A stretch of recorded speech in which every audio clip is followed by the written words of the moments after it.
No. Okay, it is 6:30 on Tuesday, November 12th. I'd like to call this meeting of the Village Trustees to order. First item on the agenda, are there any additions or deletions to the posted agenda? We believe the police chief updates, and I'll get the meter numbers to the board as soon as possible. Oh, we already have those. Up in there, perfect. Yeah, yeah, so we can just go through it, I guess. Trustees, do you have any other additions or deletions? Okay.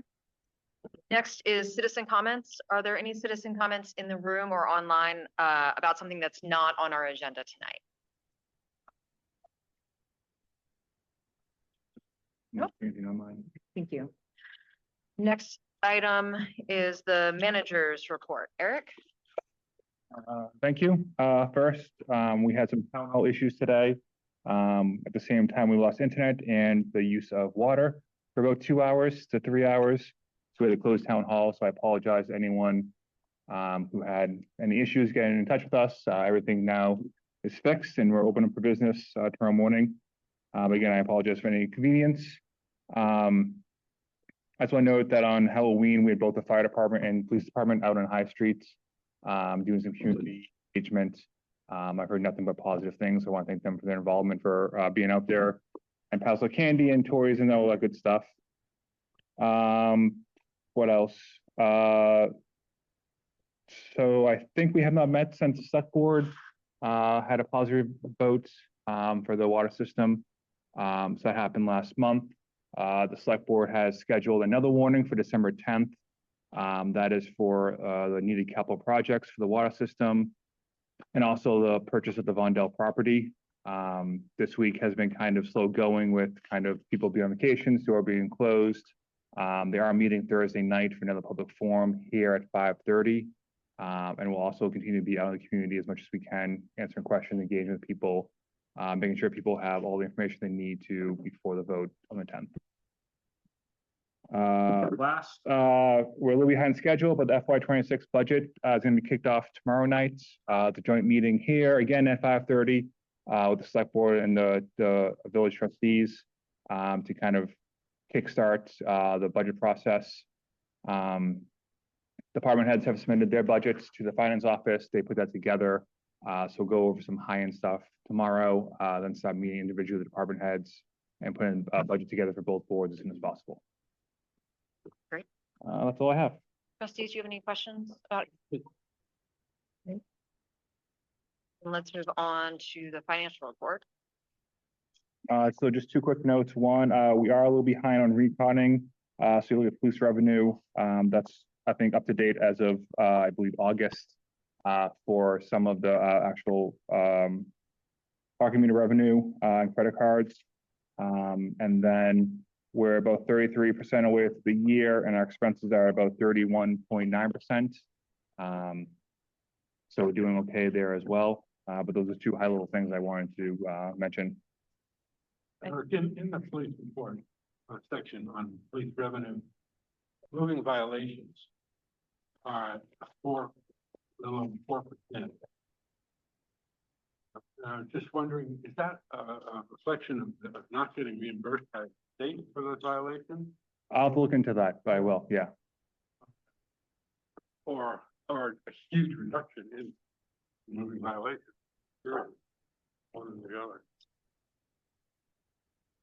I wanted to ask, I don't know whether it be the police, Eric, or the town, to put out a public service announcement around the court hours, because people are complaining there's not enough parking and they don't know why. So it'd be good to let people know this is when the court's in session, you know, because I mean, the other day they lost all the spaces around the green. So it would be, I just think that's the Absolutely. Thank you. Trustees, are there any other questions about the finances? Just one other. Sure. I know at one point we talked about going through and getting rid of some of the headings because there are so many.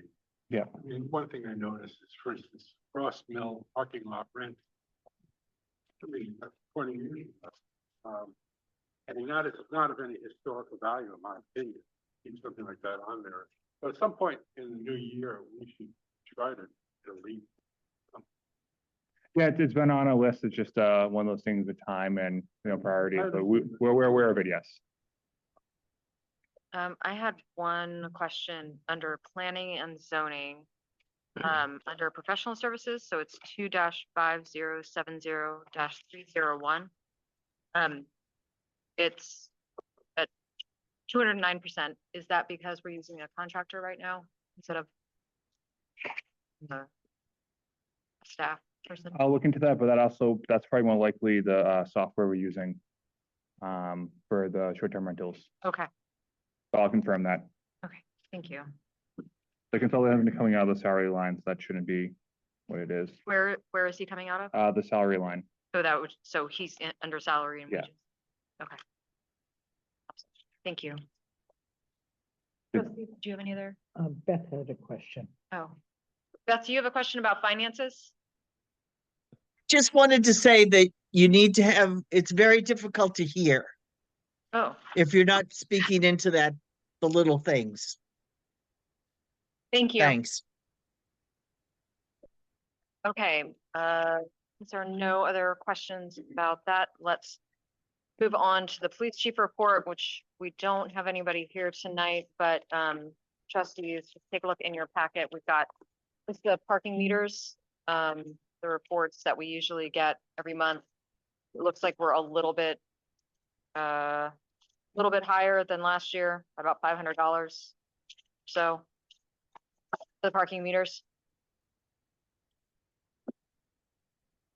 Do you have any questions that you want Eric to get answers to? What Questions about the do you need? I'm just looking to see if it's connected.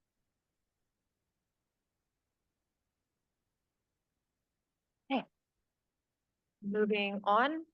Next item on our agenda is votes. We've got 3 votes this evening. The first is on the Woodstock 2025 permit. As a reminder to all of us, and I was glad that the minutes were in here. Thank you, Kitty, because I couldn't remember what we talked about last month. So last month we looked at the Woodstock application. We had a couple of more questions. We asked for, I believe, some maps, some drawings of where things are going to be. And so we've invited Woodstock back. So John, can you go up there? Do you need a microphone up there? Or is there already one up there? Okay. Oh, I'm sorry, I missed out inexplicably. There are We can- 5 of these. Okay. So if one of you would share, and there's Yeah. enough of these. And one of them. If you, USB stick, if you want to protect it, I don't know if you need to, but yeah.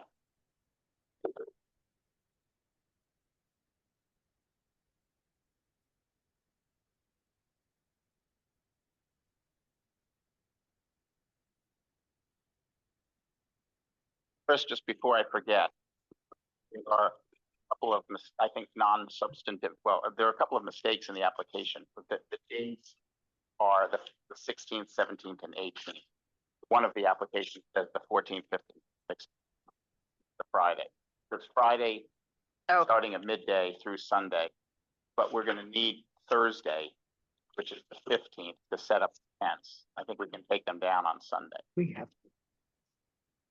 so this is, So it's actually sort of the 15th through the 8th, setting up on Thursday, so set up on 15 and then Right. the events are 16, 17, and 18. correct? And one of the applications has a couple of days before that. It has the 14th, 15th, and 16th. I think it's the Gore application, has handwritten dates. So things are going up on the 15th. Will they come down on the 18th? Or 15th. Yes, I'll come down on the 18th because it's the last day? at noon. Oh, okay. It's faster to take them down than to the month. I think they'll come down on the 8th. Should say, we're just into starting discussions with the tent company. Okay. So we're going to get them down as fast as they will get them down, and it ends at noon. Actually, yeah, it ends at noon. So, okay, so I think the main thing that you wanted to make sure of, maybe not the only thing, was just that the paths are here. And this sort of shows that you're looking at this from my side of the street, from the south side. So you're standing in front of the inn. Yes. And I mean, nothing is on the path except for the book sale tent, which is all the way at the west. I don't, we'll let people pass through that. We won't impede that path. But I'm not 100% sure that this is the optimal way to do it. It will be at the west end. It may be 2 tents on either side of the path that are more like 20 by 40. Okay. I think we're just wasting, the tent space is really expensive and we're just wasting a lot of money by covering up the path. It's a third of our tent. So, but in any event, other than that, this is where the tents will be. The green ones are big tents. The blue one might be a kind of a biggish tent. The rest of them are probably going to be 10 by 10 tents that are grouped together. There's a small platform. Yeah, I think the music tent is going to be smaller than this, actually. It'll be a 10 by 10. That's the purple one. There's a thing called Poet for Hire, but I think that's, yeah. That's just a tent. It's just a person talking or doing something. And then the other purple one is a soapbox where that's all the way on the left, is where someone is going to be reading there's 15-minute slots, and someone is going to be reading from their novel or their book, I should say. That's the Poet for Hire? No, the Poet for Hire is like a table. Okay. Oh, thank you. It's the other, all the way on the west end, just Got before it. the book sale tent. Okay, I got it. Is a kind of a soapbox. So there'll be sound coming out of the music tent, which is where it usually is for the market. And there'll be sound coming out of Woodstock Presents, but it won't be blaring. I mean, it'll be the same volume as it is at the market. Other than that, it's, I think, pretty straightforward. We're not going to prohibit any, everything is open. Looks like a great layout. It's similar to the past. Yeah. We've moved a couple things around. We think there'll be realtors, but if you're interested, we've talked about how to use events to promote Woodstock.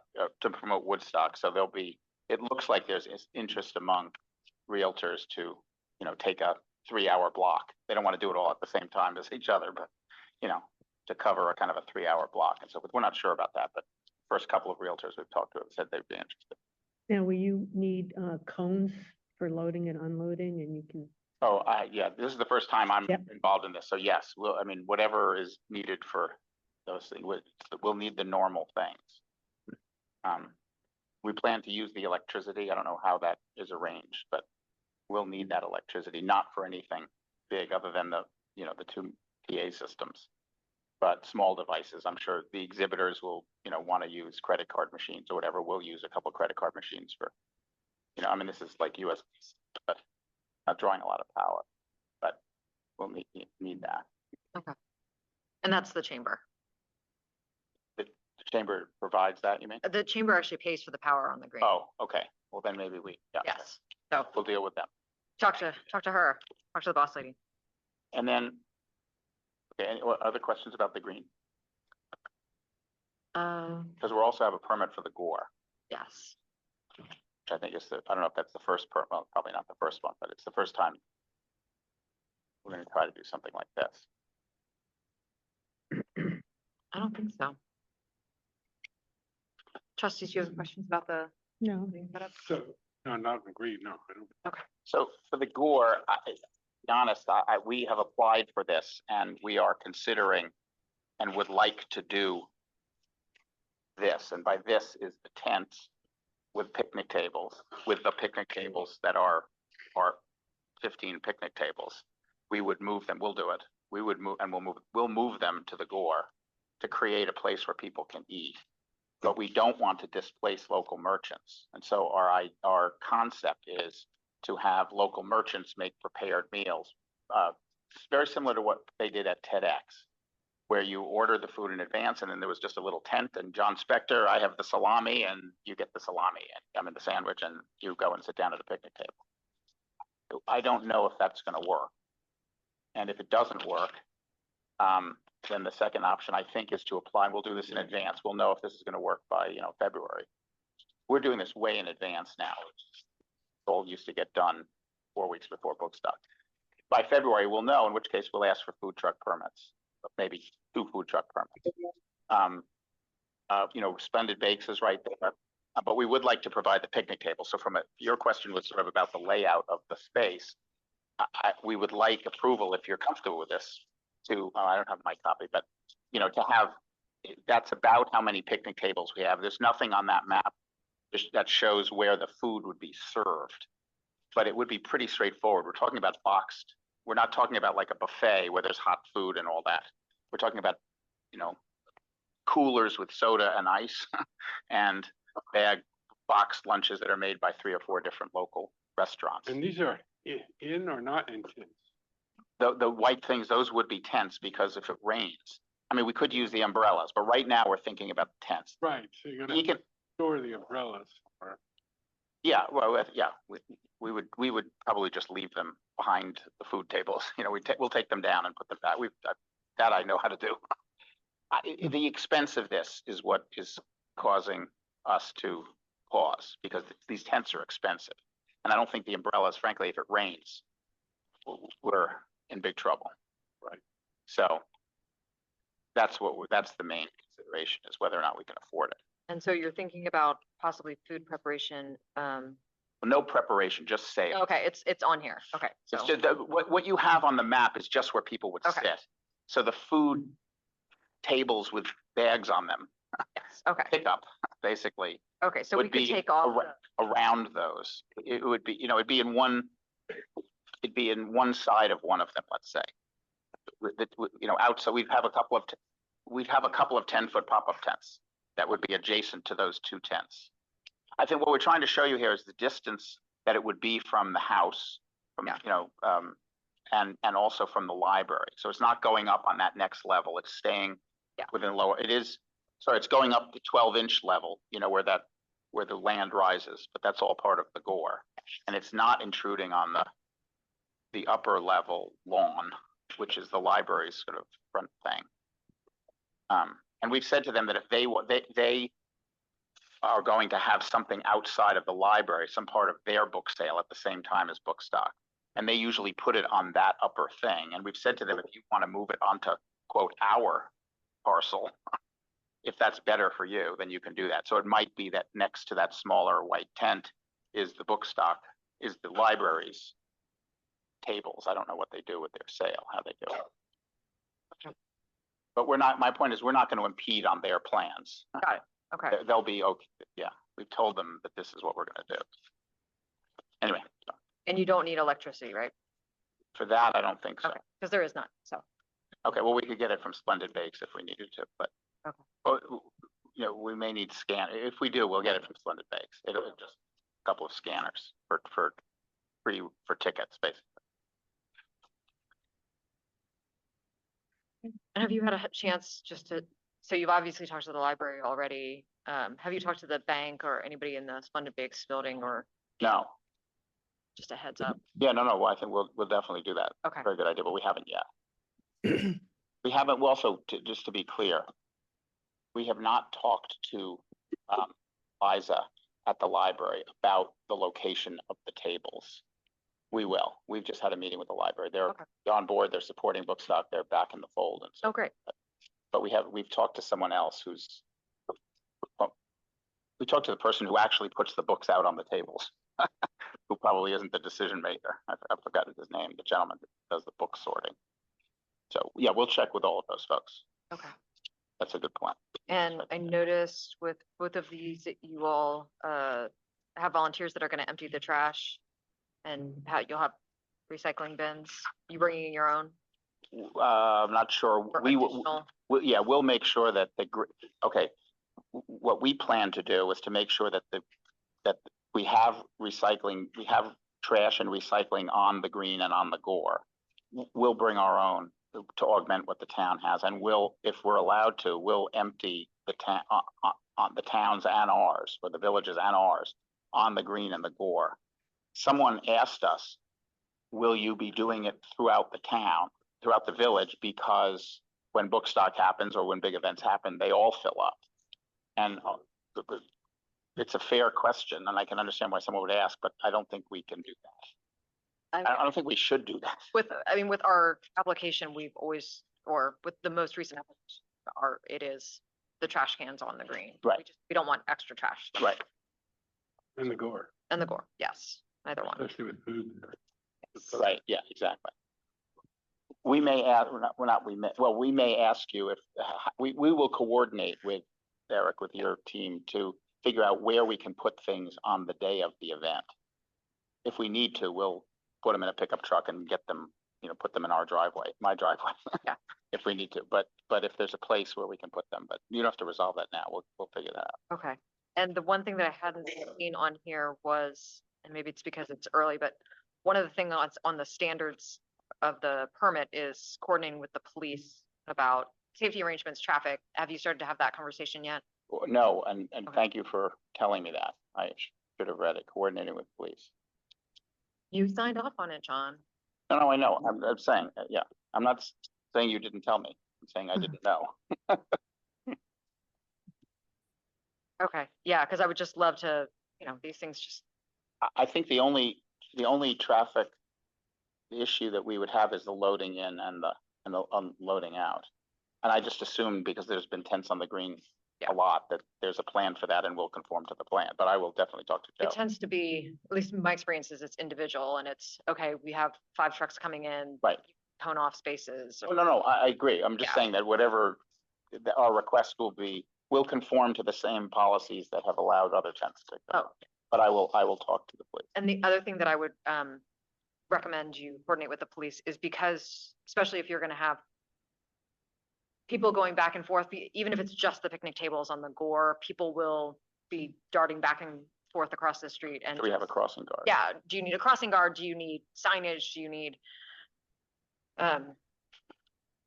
Just because people might not think they'll have food in their hands and go, oh, I'm just gonna go run across real quick and Right, let's not get hit. okay.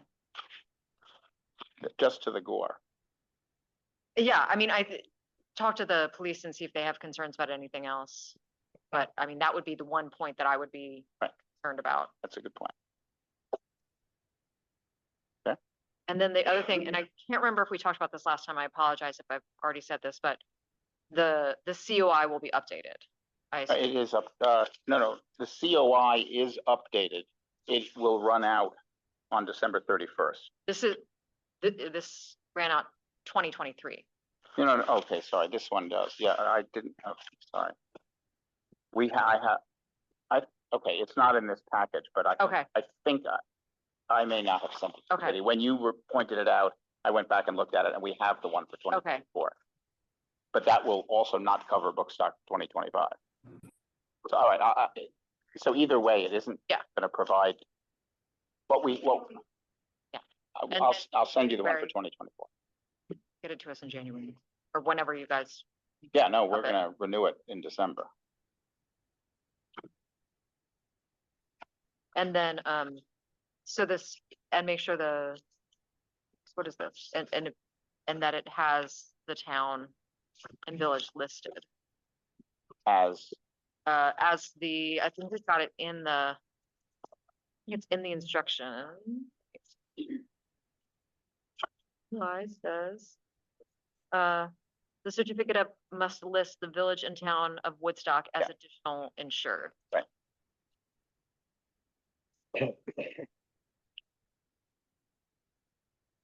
Yeah, I think this.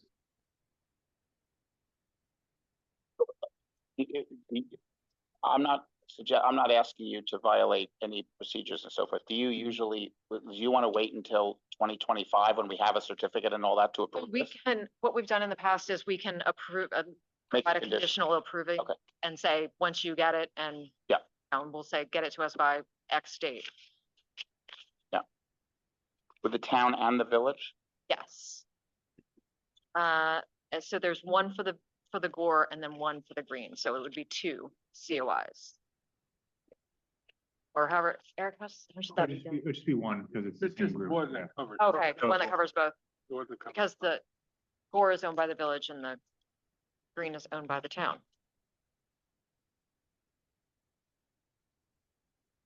Okay. So the conditions that I'm hearing are, talk to the abutters, I'll call them the abutters. Yeah. Well, we've talked about trash collection. And we've said that in the application too, so Yes, that shouldn't be a yeah, condition. thank you for. Coordinating with the police, ask them about the crossing guard as part of that coordination, and the 2024 and then 2025. Actually, if you don't mind, can I just send you the 2025 one? Can we just make a condition on the 2025? And I'm okay with that. Is everybody else okay with that? Yeah. Sorry. Yeah, absolutely. the 2025 COI. We'll try to get to you in January.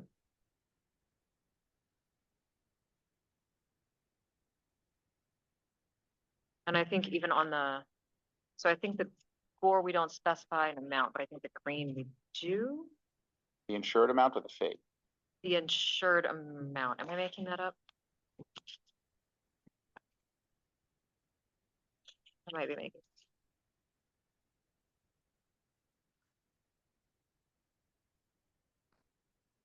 No, this is a reasonable amount.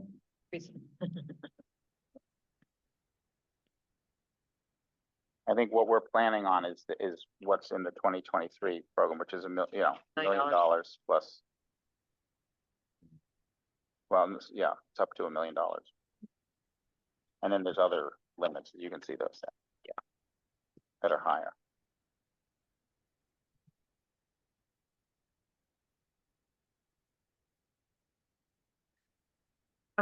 Trustees? Questions or comments for John? No, I'm just grateful that you're doing this now. Yeah. And so, yeah, so 6 months out is wonderful. We can keep talking back and forth. Right. Thank you.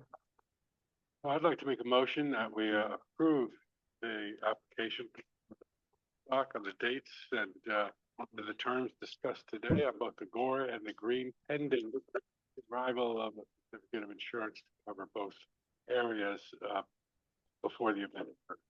Okay, I just want to make sure that we get any citizen comments before we vote. That's okay. Okay, but let's hold the motion. Okay, yeah. Oh, happy to hold the motion. Are there any citizen comments about Woodstock, this application? Nope. Okay, I'll second that motion. okay, Frank seconds. All in favor, say aye. Aye. Any opposed? Motion carries. And then a separate one for the gore? No, I mentioned the gore and the green Okay, as presented. that's tonight. okay. We can do both in one. Okay, cool. Thank you. Awesome. Thank you. Thank you. Thank you, John. Moving on, next item on our agenda is Bridgewater Volunteer Fire Department bake sale. Anybody here? Great, can you come on up to stand? Yay, one more year. Hi. Okay, can you let us know who you are and where you live? Lisa Putnam. I live in Bridgewater. We're on the fire department auxiliary. Okay. And we do a pie sale every Thanksgiving, day before Thanksgiving. And last year we did it on the green and we'd like to again. So it looks like we got from you application.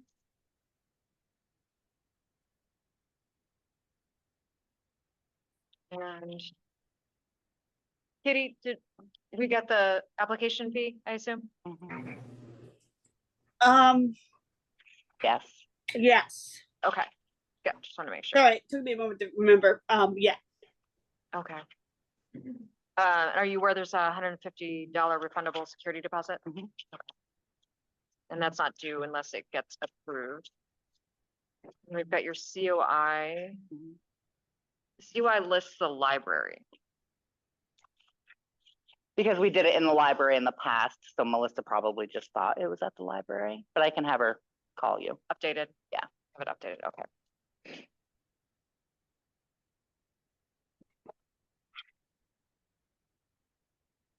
Just going on the gore or the green? The green, Green. East end of the green. okay. And then for events, and trustees, we can talk about this. So how many people do you think you'll have working? 3. Okay, and usually how many people do you get buying things? It's hard to tell. Okay. It's sporadic. They're not all there at the same time, so. Which is your best pie? Probably apple. The apple crumb and the chocolate pudding pie. Good to know. I've bought quite a few of your pies. So you sell maybe 100 pies, 50 pies? Probably Okay. close. A little less, maybe.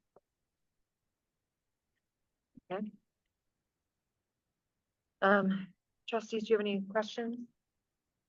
You're not. No, So the one thing that we need to decide on, and John, I apologize, we're gonna have to come back to your application because what we didn't decide on was the fee. Oh, I already paid for that. No, the fee to actually use it, to actually use the green. But what did I do? Do a deposit? Yeah, so there's a deposit that's refundable. I see. But then there's also a fee to use the green. Got it. Okay, well, why don't you finish this? Yes, we will. So I apologize, it just That's okay. popped in my head. So trustees, for 5 to 25 people, it's $150 fee. I think that, for a nonprofit, you might want to waive it. My suggestion. What do the other trustees think? I'm okay with waiving it, nonprofit, for sure. I would say just because the, Sure. Oh, yeah, Yeah. Everything else. Yeah. Sure. Clean up. Yeah. on the gore, which is just for Woodstock, which I know you guys have used it previously, that fee is, I think it's just $25.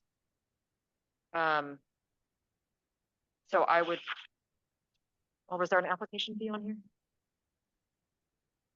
Oh, yeah, so we've gotten an application fee. That's not enough.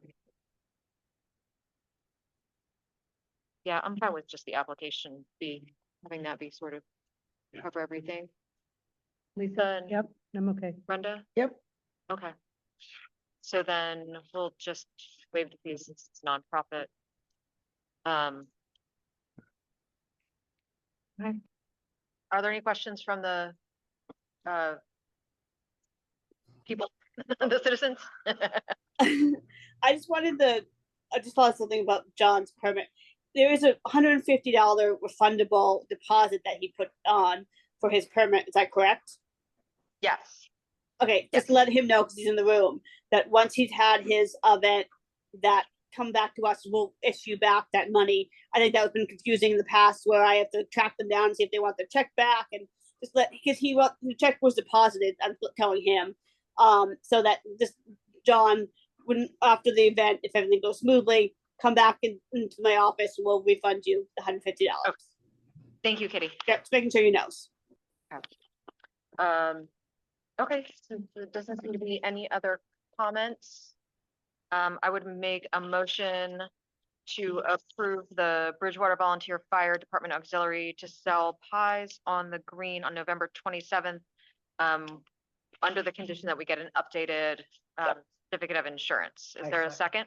Second. Second, all in favor, say aye. Aye. Any opposed? Motion carries. Thank you. You just wanted to state the green.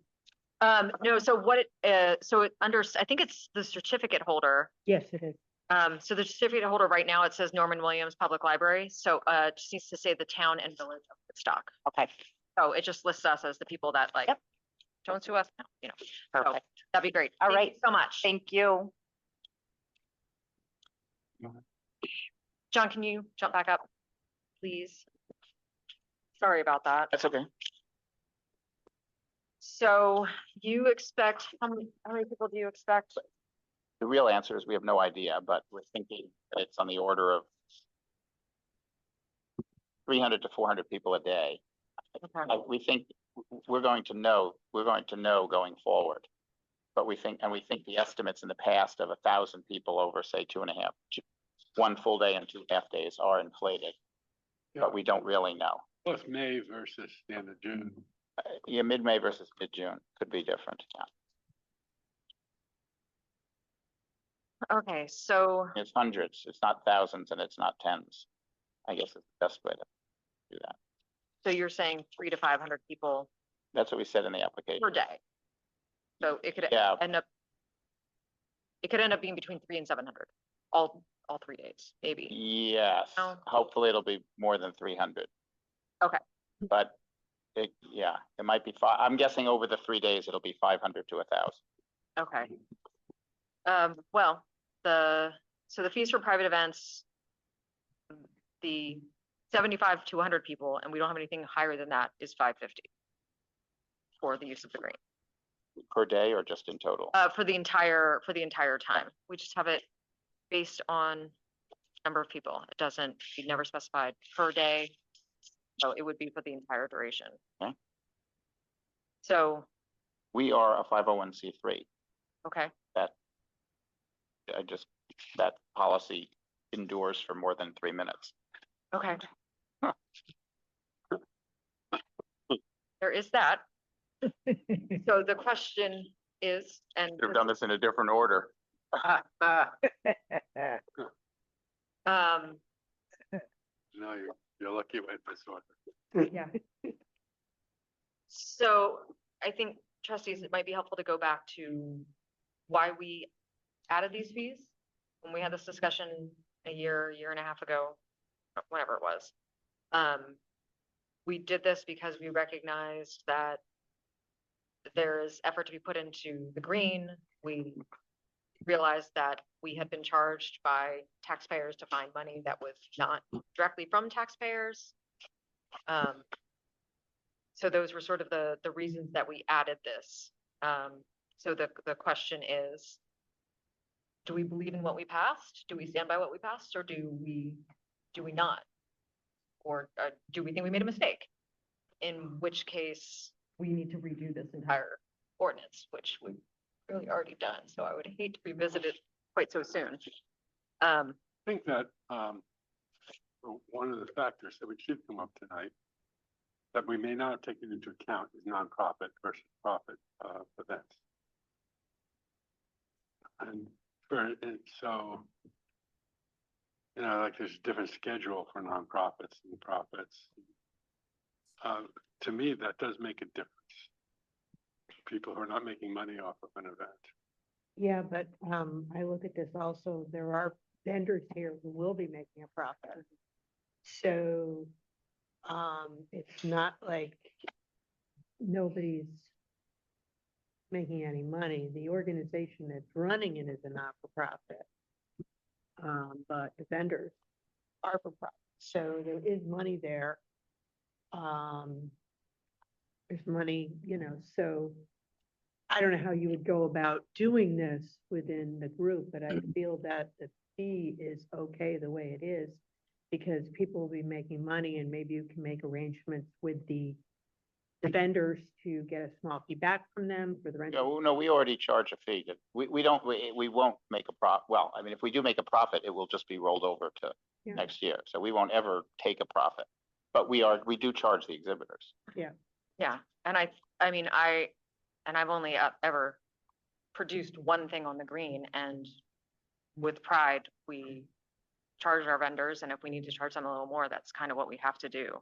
Yeah. I mean, I think this is where we have the conversation about the town and village subsidize a lot of things, and if that's what people want, that's fine, but I'm not arguing yeah, what the policy is. I just heard for the first time a moment ago what the policy, a proposal from a trustee, and I was just wondering if it applied to us also. It's a fair question. it is. It's a very fair question. I would like to stick with it because we've made the decision, and it's one thing to sell pies. It's another thing to put on a massive event. I mean, and for whatever it's worth, when Pride comes before the board, we will be willing to pay the full fee. If we hit in the middle of the expected amount of people, it's $1 per person for the permit. So it's not a great big deal. Well, I think your point is taken that there is a difference between book stock and Pie sale. high sale For a fire department, for a fire a department. local fire department, right? Yeah, and that's where I was. So then we stick with because it's 75 to 100 people, the 550 for the fee. Okay. Okay. Do we need to vote? No, it should be fine.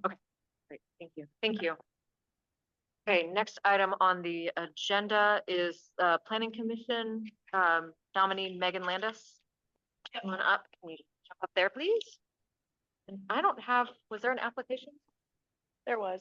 Okay. It's not in there. I think I found one. Okay, Megan, how about you just tell us about yourself? So I grew up in town. My parents are Ken and Sandy Nemzik. My dad was the town planner here for a while before he went to Lebanon. And let's see, I left for college. I was away about 20 years. And then my husband and I made the decision to come back after having 2 children. And we've been here since 2022. We live in the village, and I went to school for architecture and then interior design in New York City. So definitely architecture and planning in my blood and very close to my heart. So I put in my application for the planning commission. I'm super excited if I do get approved. It seems like there's a lot on their docket that is going to be super interesting. And I'm excited to tackle it if I get the chance. I don't know what else.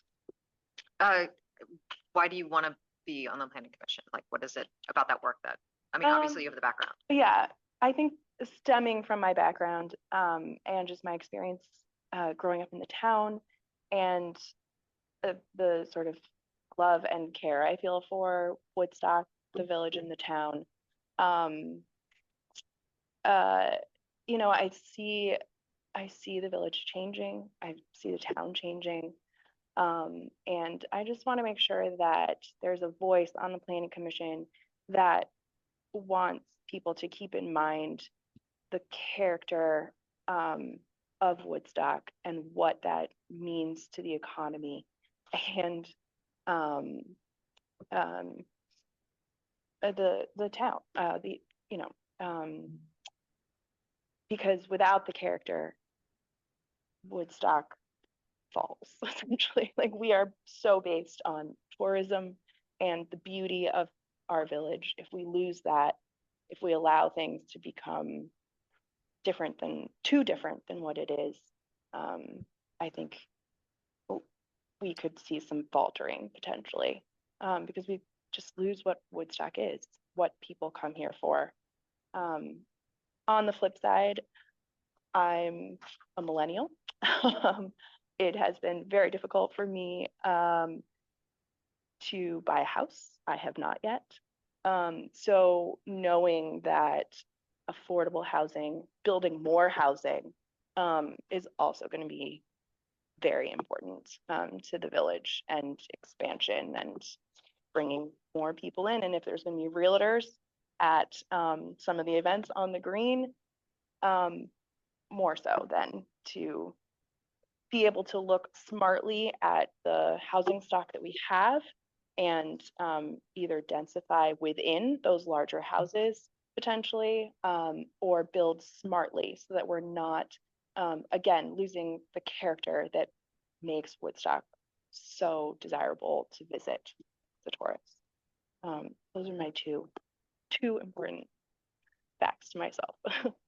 Again, have you attended many planning commission meetings? I haven't yet. I did just have my 3rd baby, so I'm coming back and carving out more time for myself and my interests. So she's 10 months old now, so starting to hit her stride. Haven one? Yeah, I did. Yes. Okay. And read through the town plan. I haven't read through the town plan yet, but You have a good advisor in your father. I do, and he's already offered. Trustees, do you have any questions for Megan? No. I just have one more question. Yeah. What do you think if you could wave a magic wand and tell the planning commission to do whatever you wanted, what would you have them work on over the next 5 years? What do you think the priorities should be for the planning commission? Housing. Okay. Yeah. Smart housing. Yeah. Okay. Yeah. Fair enough. Yeah. So have you already been approved by the select board? No, I have to meet with them Okay, so that's next week. Next week. Next week. Okay.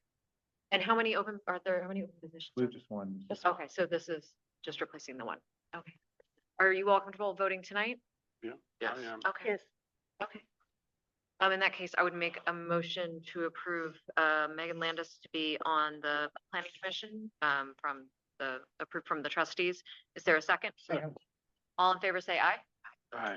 Any Never opposed? gonna beat you guys, no matter what. Motion carries. Thank you. Thank you, Megan. Ew. Good luck. Okay. Now we're moving into the discussion part of the evening. Yay. The first one is a discussion about Little White Church on the green. We don't have any paperwork about this. Oh, Yeah, you're we here do. to speak. Come up and tell us who you are and where you live and Dennis Wright, what you want. and it's just an informative. The Little White Church was a replica of like the Universalist Church. It's about 7 feet tall with the steeple and 6 feet long, about a yard wide, and it's just a replica of the church. And years ago, back in the 40s and 50s, it was above Pharaoh's jewelry store. It was hanging up there, and Christmas music, holiday music was played in it. And I grew up listening to it. And when I went off to school, came back a few years later, it no longer was there. And in 2018, I started trying to track it down, found it in a barn, a real mess, and was given permission from the Historical Society to try to bring it back.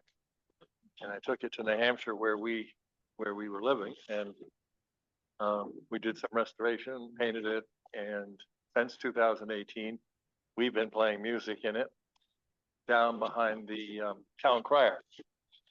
But the location has just not been working as well as we hoped. Some people can't hear it.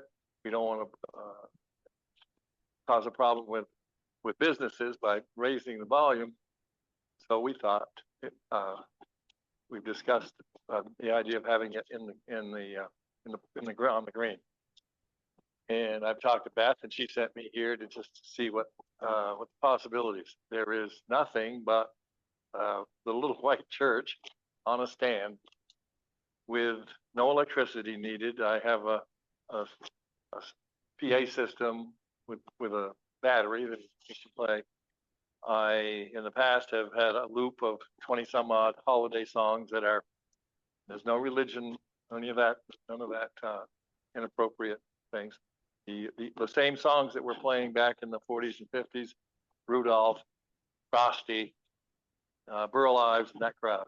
And we'd like to do it again. And Beth and I talked about it as maybe a possibility to be either just to the left or to the right of the Christmas tree, that's lit up, and started up with the music on Wausau weekend, and then go through until Christmas.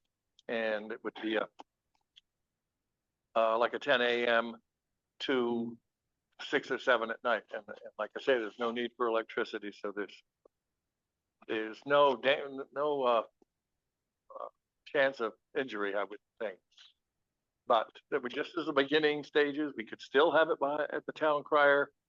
History Center's happy with the idea that I approaching you folks about it. I mean, there's nobody. It's unlike to the other folks that were here tonight. There's no people. There's no concession stand. We're not asking for permits for that sort of thing, just to see what you feel is the possibility of having it there for 2 weeks. And I'm willing to play you the 22 songs. Very exciting. Johnny Mathis, Nat King Cole, you know the routine. And if you can't make a decision now as to whether it's a good idea, I'm not in a rush. The music is ready, the church is ready. It can be, if you told me on the 12th, yes. I don't know what I need to do to more than just present it to you. And when I brought it up to Beth, I thought this was the best place to come.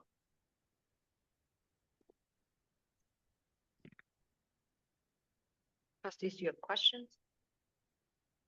mean, I know it because of it's Friars, everybody Yeah. Everybody likes the music, yeah, and I mean, and people enjoy it, I just don't know about placement on the green or. In theory, I like it. And I'm glad that that you have a concern about the music and it's secular. I am a little like apprehensive about putting a church, like even if it's, I just have a little bit of a concern about that it's thing or promoting one over the other. I get it, it's Christmas and I don't want to overthink it, but about that. So that's really my only concern is that it is. You have a hand raised. It's never, I've never heard anybody, I'm glad you say it because your position is to find those things that could get you jammed. But I really haven't ever heard anything other than, if I stick around sometimes after I start the music, I will wait 10 or 15 minutes and it's mostly tourists that walk by. If they have little kids, they're starting to dance to Jimmy Durante. And it's kind of neat to see that. And I just thought that in the park, maybe there would be a different group that actually gets a chance to enjoy it, and instead of right there on the sidewalk. Could be wrong. I think you asked the appropriate question. Yeah. As chair.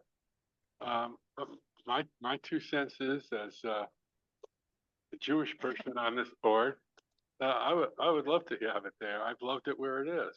Yeah. If it's at that time of year and with the music selection that I've heard in the past. Have you heard it? You listened to it at all? Can you hear it? I have heard it. Yeah. Yeah, so have I. Yeah. And I have no objection to it being on the green personally. You have a hand up. Okay, I just want to make sure I get all the trustees before we go to the. Frank, what are your thoughts? Would it be considered a short-term or long-term thing? So if like fees or whatever, right? So what does that look like? That's another good question. Because it's not a person, it's not a sale, it's not a tent. Is it a decoration?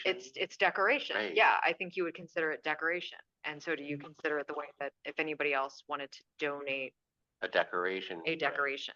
I mean, and then I say the church and it's right next to a Christmas tree. So like there's that. I mean, Christmas can be secular, but also it's a Christmas tree in the shape of a cross. So there's that.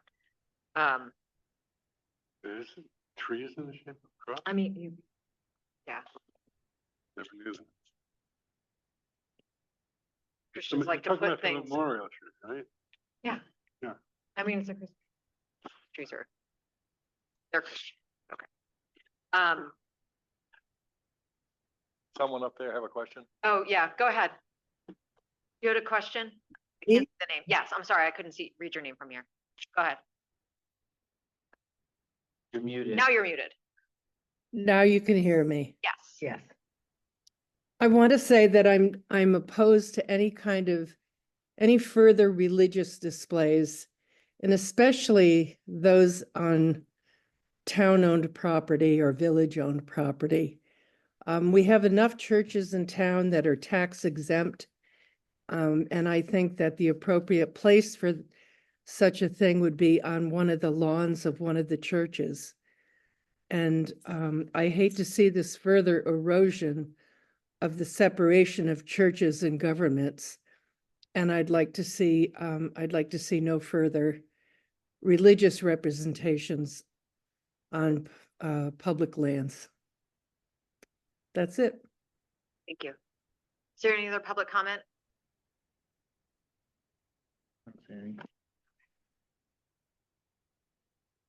I'll say one more. Yeah, please. That it was, this was never intended to be religious that I ever, Yeah. as a kid growing up, you went to the pharmacy or you went to Shirtless shoe store, which is Idris's, and you bought holiday gifts around town, and it was just playing. It was, and no religious music, but it's not something new. It's something that's been that was playing music over Pharaoh's for 30 or so years, and then moved across to where Trustees is now, and then where the white covered, am I using terms? Oh, yeah. I know what you're talking Yeah, about. so I mean, it's Yeah. something that is, it was always accepted. Wasn't ours, it was bus, CVPS. Okay, yeah, it moved around and then disappeared. And I missed it. Being nosy, I bring it back, and I was allowed to, but it's owned by the History Center, and that piece of land that's where the town crier is, made it simple. They own that little piece of land, and that made it easy, but it wasn't, it's just not the greatest location. The bulletin board drowns out the music, and we have businesses right there that you always worry about them hearing the same 22 songs, 6 hours, and they have people coming in and out, and it just seemed like the green was a little more wide open, and the music would not be projected to anyone's personal home, I would think, because there's traffic on both sides, the inn and the houses on near the covered bridge are the traffic would probably not, people in the homes would not even hear a thing. So I hate to think that it's that it's got religion in it in any way, and I'd be very disappointed if that was the reason it was rejected. I mean, I think unfortunately that is just something that we have to be concerned about. I mean, Yeah. I say this as a practicing Christian, but I think we can't pick and choose who to promote, and I would think we would do the same thing. Would it be possible to display it on the History Center front lawn, that the fence Yeah. has been torn down? It's, I don't know. I don't know. There's It's other, an option. there's other private properties. I mean, the library's private, Up on there. up on there, and Yeah. there's other private. Yeah, I think that I would just want to be sensitive about it. I like it. I love it. I just want to be sensitive to other people. That's my concern. But I'll defer to the trustees. Lisa, Brenda? I have a problem with it. I feel if we can have a gay pride parade in our town, why can't we have a church on our green? It's not a religion. No, but it's a choice. Whoa. Okay, we can have that conversation later. It- Because that is, to have pride is a choice, but to be gay is not a choice. No, you're misunderstanding it. Okay. You're taking it on a completely different No, level. so tell me what the choice is. What the choice is whether to have a church on the green or whether to have a parade. That's the choice. There's It's two not, different things. That's like Here- comparing Bookstock to the church. okay, but I think that we should be a little bit more open-minded to the fact that it is a church and that we have a Christmas festival here in town where there's going to be bell ringers and everything else. Why can't we allow this on the green by the tree? I don't see what the problem is. I don't think we should be endorsing any particular religion. And I think we have to be careful about that. Okay, but once again, I just say I disagree. And I would hope that we would make the same decision if it was any other religion. Absolutely. That any religion, that we're just, Mhm. that we Absolutely. stay out of the business of religion.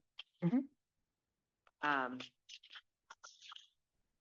Because it's in the Constitution. Just if the idea is rejected, I feel so strongly about it that I feel like I will have to. Well, I always count to 20,000 when I'm feeling like I am right now, rather than 10 and blow up. So I think I will have to, if it is rejected, think about how to have it happen. There are other places. Yeah, it could because happen. it's going to bother me a lot. Like Okay, I well, already feel it, we are in a position where we have to represent everybody in Woodstock, but I'm not sure Not you everybody are is. in that case. but not everybody is Christian. And that's okay. And so I think if we are doing something holiday, that's one thing, but to do something that might promote a specific religion, we just have to be very careful about it. I think we don't want to ostracize anybody who might be of a different religion or not at all.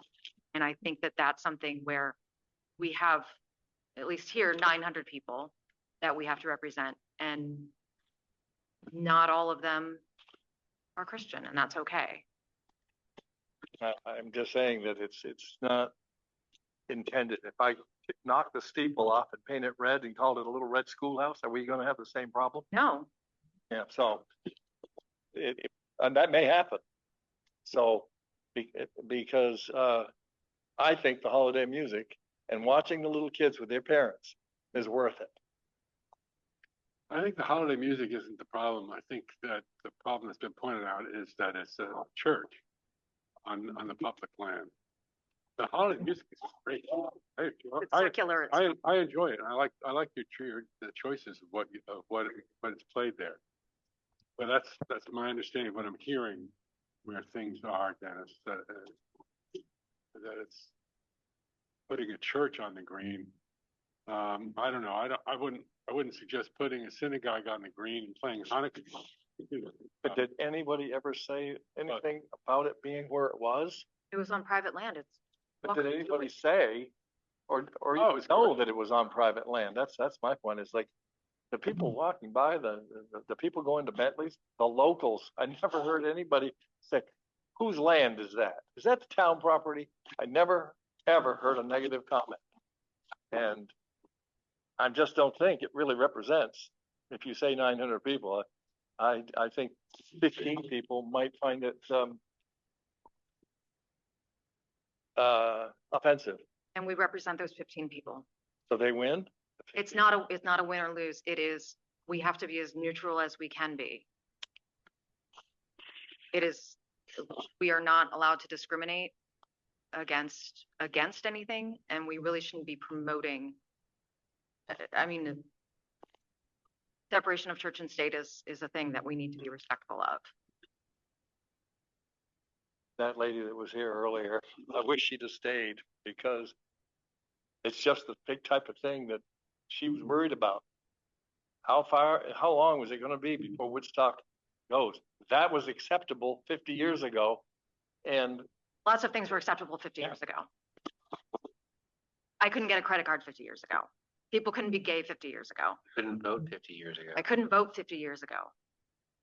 And if things are going to change, that's fine. But we have to come together and respect everybody's points of view. And we can do it's that. fine. Okay. I can respect your point of view along with 900 other people. Yeah. I think if you want to turn it into a schoolhouse, if you want to make it something secular, I think we would be happy to talk about it again. Or if you want to find a private piece of land for it to go on, that's certainly fine. That's not what we're here for.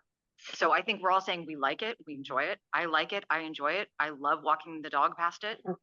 I've taken pictures of it and put it on social media. So I think the trustees can decide if you want to take it up or not. Are the trustees inclined to take a vote on this? Brenda, do you want to take a vote on it? No. Okay. No. Lisa, Jeffrey? Okay. Thank you so much. Okay, next item on the agenda is a fall foliage review. Lisa, I'll turn that over to you. And Eric, you've got a PowerPoint presentation, right? That's interesting part. I'm gonna go over this and then, oh, do I need one of these? Then Kitty has comments. Okay. Should be pretty short. So, next slide. Yeah, it's just Oh, thank you. falling. Yeah. Ooh, Fall asleep. There you go. Okay, so this year, in collaboration with the EDC, we did a pilot project to help increase food availability on Saturday, Sunday, and Monday. The trustees received information from the EDC and began to work on permits, availability, and other needs of the project. This is a one-year pilot, recommends for additional resources.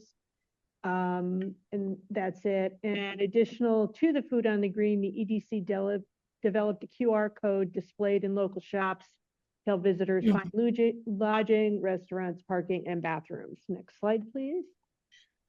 We list here the vendors for profit and not for profit. Next slide.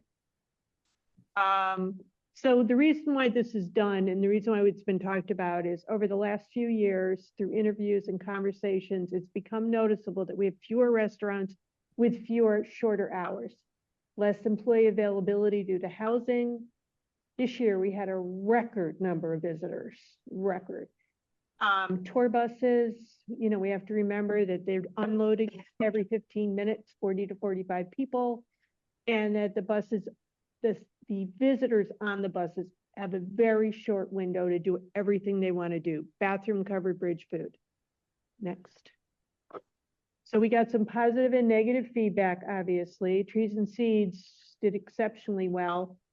All the not-for-profits did well. Sustainable Eats, Splendid Bakes. We got some good results from Squeals on Wheels. Is that the barbecue guy? Yes. Squeals on Wheels. So everybody had an increase in, did well. Next slide. So one of the problems we came across, well, the first thing was the lack of availability to the shed on the green, which is a chamber issue. Our vendors, we say, are not always reliable, both private and not-for-profit. We had some individuals that were bothering people around and taking food without permission. It was difficult to have easy access to the green. One of the biggest issues is that we need staff there, and I know I put an incredible amount of time in as a kitty, as other people on the board here. No electricity on the Gore. We need better signage. Picnic tables need to be spread out. One of the biggest issues is we can't put donation food against for-profit food, because someone's going to donate $1 to get a hot dog. They're not going to pay $5 to get a hot dog for a for-profit. There's a very distinct difference there. And well, the staff thing. So that's that. Go ahead. Eric's favorite, too many cooks in the kitchen. We had too many points of contact, confusion, contacting staff, police getting mixed messages from vendors, messages not reaching the right person at the right time, and vendors being told different things to different people. So this is really the first year. And so this is a lot of things that happen with brand new events. So do I say these are all horrible? No, I just said this is something that I think came from just being new and not knowing what you're doing and stuff like that. So next slide. Okay, I can't read this. My laptop. Recommendations. Thank you. So the benefits is one contact person for the vendors, help with electricity on the Green and Gore, set up cancellations, change of dates, reduce stress on the staff and trustees, better communication, dates for vendors, trustees, and this is highly important. We should be talking about fall foliage 6 months out. The conversation should start. We need a good map of the Green and Gore, and I think we got one. Thank you, sir. Spread out the picnic tables, and we want to build a list for all events in the village to have food availability. So Sustainable Eats, they want to go to Pride. We want to make sure we have a list out there so that it's not just, oh, you have this and I have. In the next one, I'm going to go through. I said separation of not-for-profits and profits. Putting only profits on the green, not profits on the Gore. One of the biggest recommendations is we have to get electricity to the Gore. In order for not-for-profits who want to sell soup, we've got to have it. And one of the recommendations for me was when Jill talked a couple meetings ago about the grants that are available, the money that's available, we may want to consider using that to put electricity on the Gore, because there's no access to the library or whatever. And then adding also, and I don't know if it's even be done, is 220 electricity on the green, because we wouldn't have to have generators if these people, these for-profits had the availability of 220. So those are, and continue. And then this is our general fall foliage. We need to increase communication between the town management, the trustees, select board, and other private organizations. And it's important that all partners receive regular communication. We need a group dedicated to the planning and implementation of foliage on the green and the Gore, and that's not the trustees and the town people. The trustees and the town staff need to return to oversight only. We have to figure out the care and maintenance of picnic tables and umbrellas. We have to figure out how to increase trash collection during foliage budget. And we have to discuss around commitment of both private and not-for-profits. And then we've had regular contact with tour guides and bus visitors. I got on buses 2 days during fall foliage, and they were thrilled. Like both the people and the bus tour operators, they said they'd never had anyone say hello. So I was on there, I was talking to them, I talked to them when they got back, and they were thrilled. You know, I had my Woodstock hat on, and your Woodstock hat, Seton, I gave it back to you. And they were, so having some type of ambassadors to talk to these tour guides, because I do know, I've been told more than once that if we had a solid food availability program in place 6 months out, or the thoughts, the bus companies may stay longer or make him for lunch. They avoid us because they don't think we have food. And then funding, keep going. Is there another one, or is this it? Eric? That's the last one. That's the last one. Okay, so that is, oh, wait. Go see different businesses. Okay, yeah, batteries going out on the parking meters, that's cloudy days. Ability for parking enforcement and local business to keep track of what restaurants are open. Things close, they open, it doesn't always fit the QR code.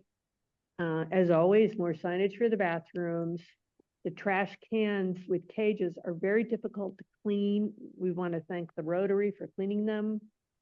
One of the biggest ones was a greater police presence on the street in the village. That there's a lot of violations that happen because they're not there. Like someone leaves their car running for over 15 minutes. Tour bus parks in front of the, where the cops, in front of the dummy. So having that presence may help. There was one tour bus driver that yelled at someone who asked him to move. You know, said, I'm not moving. What are you gonna do? And then, yeah, cars running. So that's basically, you know, we have to figure out a way to both control the police presence to make sure, but we also have to look at sidewalks and how much stuff is on there, because, you know, some people slipped and fell this year because of things that were on the sidewalk. And so there's a lot of, that's kind of the oversight of that. And Kitty, did you have any other comments? Yeah, first off, I really want to thank both Joe and Chris for all the work that they did. They were really, really helpful with the cones, with helping out with the sorting out Wheels on Wheels and Sustainable Eats. I mean, they did a lot of work and they were amazing. A lot of I spoke to a lot of the shops, like Footprints and whatnot, elevations, and a lot of their comment was a little bit police oriented, that the traffic from people jaywalking and not, I know we can't stop everybody, but having more police presence, like walking presence on the street to kind of deal with people crossing the street and blocking traffic and stopping traffic would be something that would be helpful for next foliage season. I know that we can't stop everyone from jaywalking and we can only do so much, but a little bit more presence of some street cop or beat cop, someone who was walking around. Also, they would also be probably answering questions for people that were tourists, because I know the tourists go into the shops and ask the shopkeepers, which is always going to happen. But that's something that if we had a cop or two in the center of town walking around, kind of helping direct traffic and deal with the traffic on the W, I mean, and people trying to turn left, even though you haven't been able to turn left there in 30 years, people still try to, especially during tourist season. I see it, I count it. Yeah, I mean, I was think a little, that when I was a little kid, you could turn left there when I was like really little, but now not for like 30 years. But people still try to do it. I think that the other thing is, that we forgot to mention, is a lot of the store owners got to eat. That it's really hard for them to get into a restaurant, and the Woodstock Inn employees were on those. Oh, they were so They were happy. I thrilled. got that. And then the store owners were, they were like, we went and got soup and sandwiches or coffee from Sustainable Eats. They were extremely happy. Because Sustainable Eats was great because they have a local following too, because they're at Tunbridge Fair and Billings Farm, and so they're getting a local following and not just a tourist following too. So people were going there from town, which they were liking as well. So does anyone have any questions? Thank you guys for doing this. Well, I thank this is Kitty, Eric for. something that I think we should do every year, and I'm glad that you guys did it. So thank you so much for putting this together. I mean, Yeah, the most important thing is we start talking about this in March. Way in advance, like 6 months in March. advance, definitely. We And learned- getting a better vendor list of reliable vendors that are that can have set up like Sustainable Eats is easy because they have their everything self-contained, but that are reliable, that have easy setup, that we don't have to put in as much work as we did as one vendor, which everybody knows which I'm talking about. That was more difficult than others, and getting a real list going of vendors that are a good vendor list. So that's just for us, but for any like Pride or anyone else who wants to use these vendors, they have a list of good people that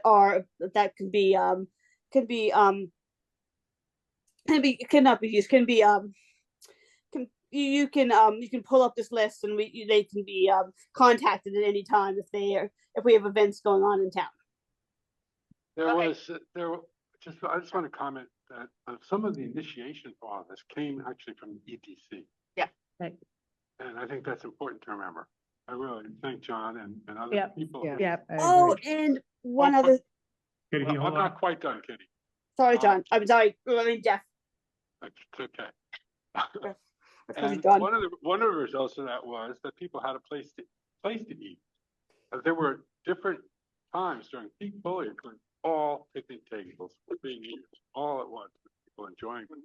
And that's something that we accomplished along with the help here. So Yes, thank you. wanted to make that. Yeah, and Lisa, I love the idea of the having an ambassador, and you getting on the bus is really huge. Oh, it's I'm an fun. ambassador at Killington like John's wife is, and we do have to do We greeting. don't get a buses. speed pass, yes. But like going on that bus and telling people what to expect and where to go and what to do, it's really huge. So like setting expectations ahead of time, it's really important. So I think we should look into that in the future, is adding more people on the ground as, supporting that infrastructure. They loved I was a trustee. Right. It was like government, and I mean, I'm just a trustee. So maybe even us doing a little bit of volunteering on that. Right. Well, and I think it was Trees and Seeds. They were really great about going over and Yeah, I was gonna talking say. about John hires Did that.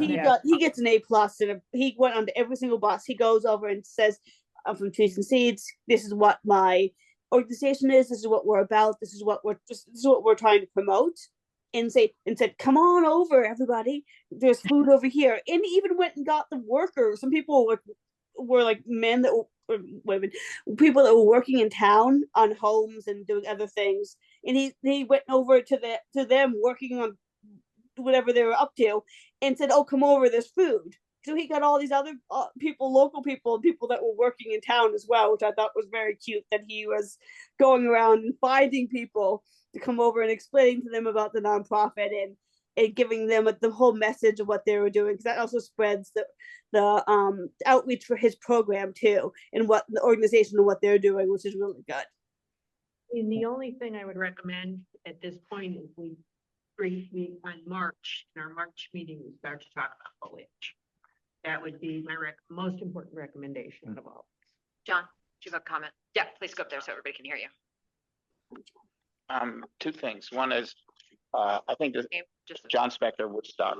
I think like everyone else has said, this is a fantastic initiative, both what Lisa did, but also the fact that all the recommendations you've talked about and so forth. I think this is a really important thing for the trustees to focus on. To your point about too many cooks and so forth, you listed the EDC as one of the cooks and so forth. The select board is going through a process or about to go through a process that, that thinks about all the boards and commissions, and very definitely including the EDC and what our role should be and whether we should have a role and so forth. I don't think you should expect the EDC to operate or leave aside the funding. I think the funding is all, as you saw this year, was only partially approved. But I don't think you should expect the EDC going forward to operate anything.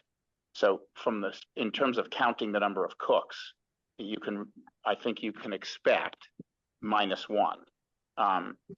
In that regard, there is something that the EDC either needs to shut down or give to you. I think you would be the right people at least to temporarily hold it, which is the the visitor info platform. About 4,000 people used it. In the past week, more than 200 people used it, which surprised me completely. We don't have the capacity or the interest in keeping it up to date. The merchants, it's built so the merchants can keep it up to date. You don't have to do anything if the merchants keep it up to date. They're not. And so it's something that it's a tool. It's a tool, and happy to donate it to you. But I think just conceptually, there'll be, I think you should expect that there's one fewer cook going forward, which I think is a good thing.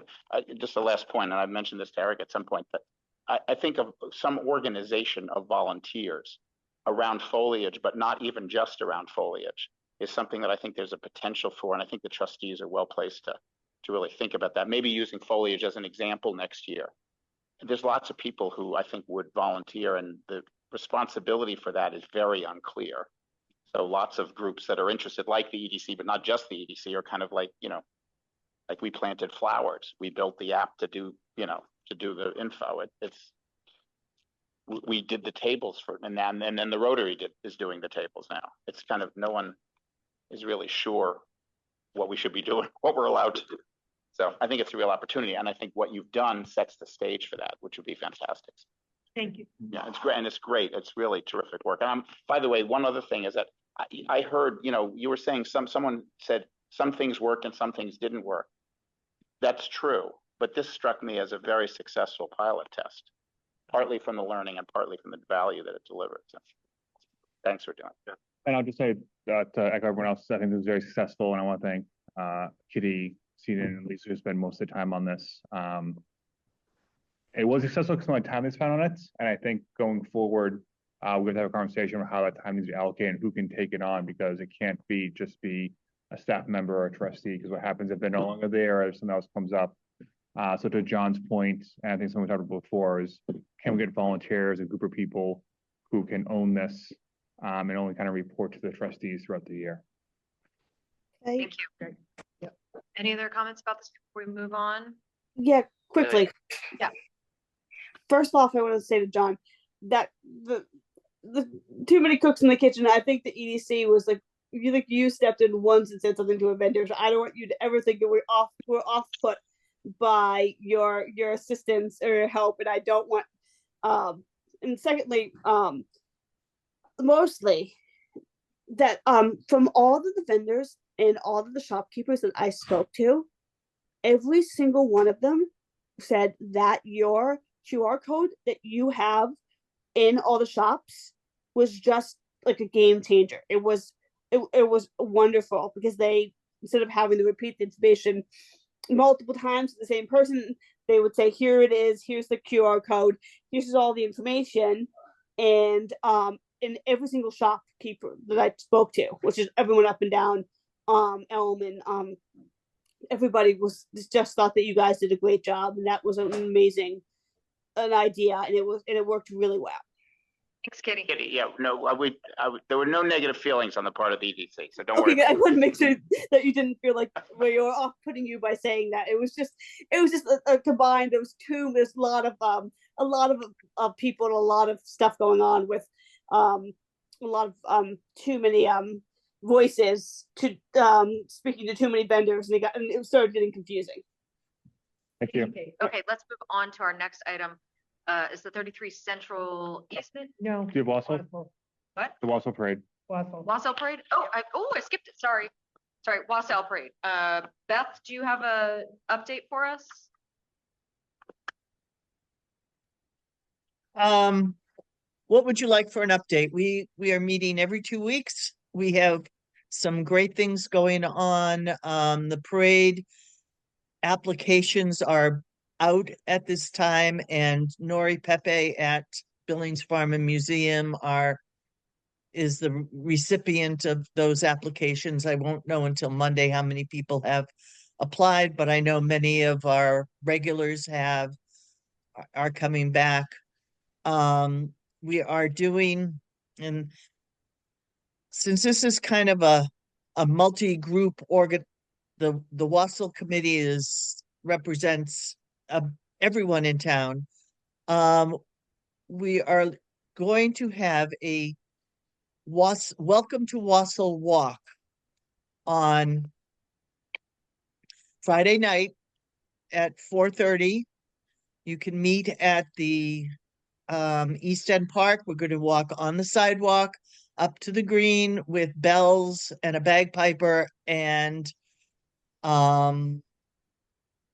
lights, little tea lights, the battery operated ones for the most part. So that's something new. What is I your don't know. what is your traffic plan for that? What have you talked to the police about that? No, Chris and I are going to talk about that this week and the parade because, he's new to the parade. And have you talked to the police yet about the bridge? That's something we talked about the last time that we wanted to get. Yes, safety plan. Joe and I spoke, and then I've kind of been in limbo. And Chris has been very busy. So that's all on our list in the next week to discuss. Okay. I'm like, Go ahead. I mean, we're going to still a have the little- bus. The I'm still a bus little- will be the bus will be the same. So they'll be dropping people off on the south side of River Street, going through Mountain Avenue and back. There's an opening, a walkway that will be where people walk if they don't want to walk through the craft jurors. And we will have barricades, etc. there So there'll be barricades at the. on both entrance, sides. At where the stop signs are, or farther in? Because Where the stop signs are. Because there's people's. Well, except for the driveways. driveways. Yes. Because on each side, there's driveways. There's parking spaces. On Right. both sides of the bridge.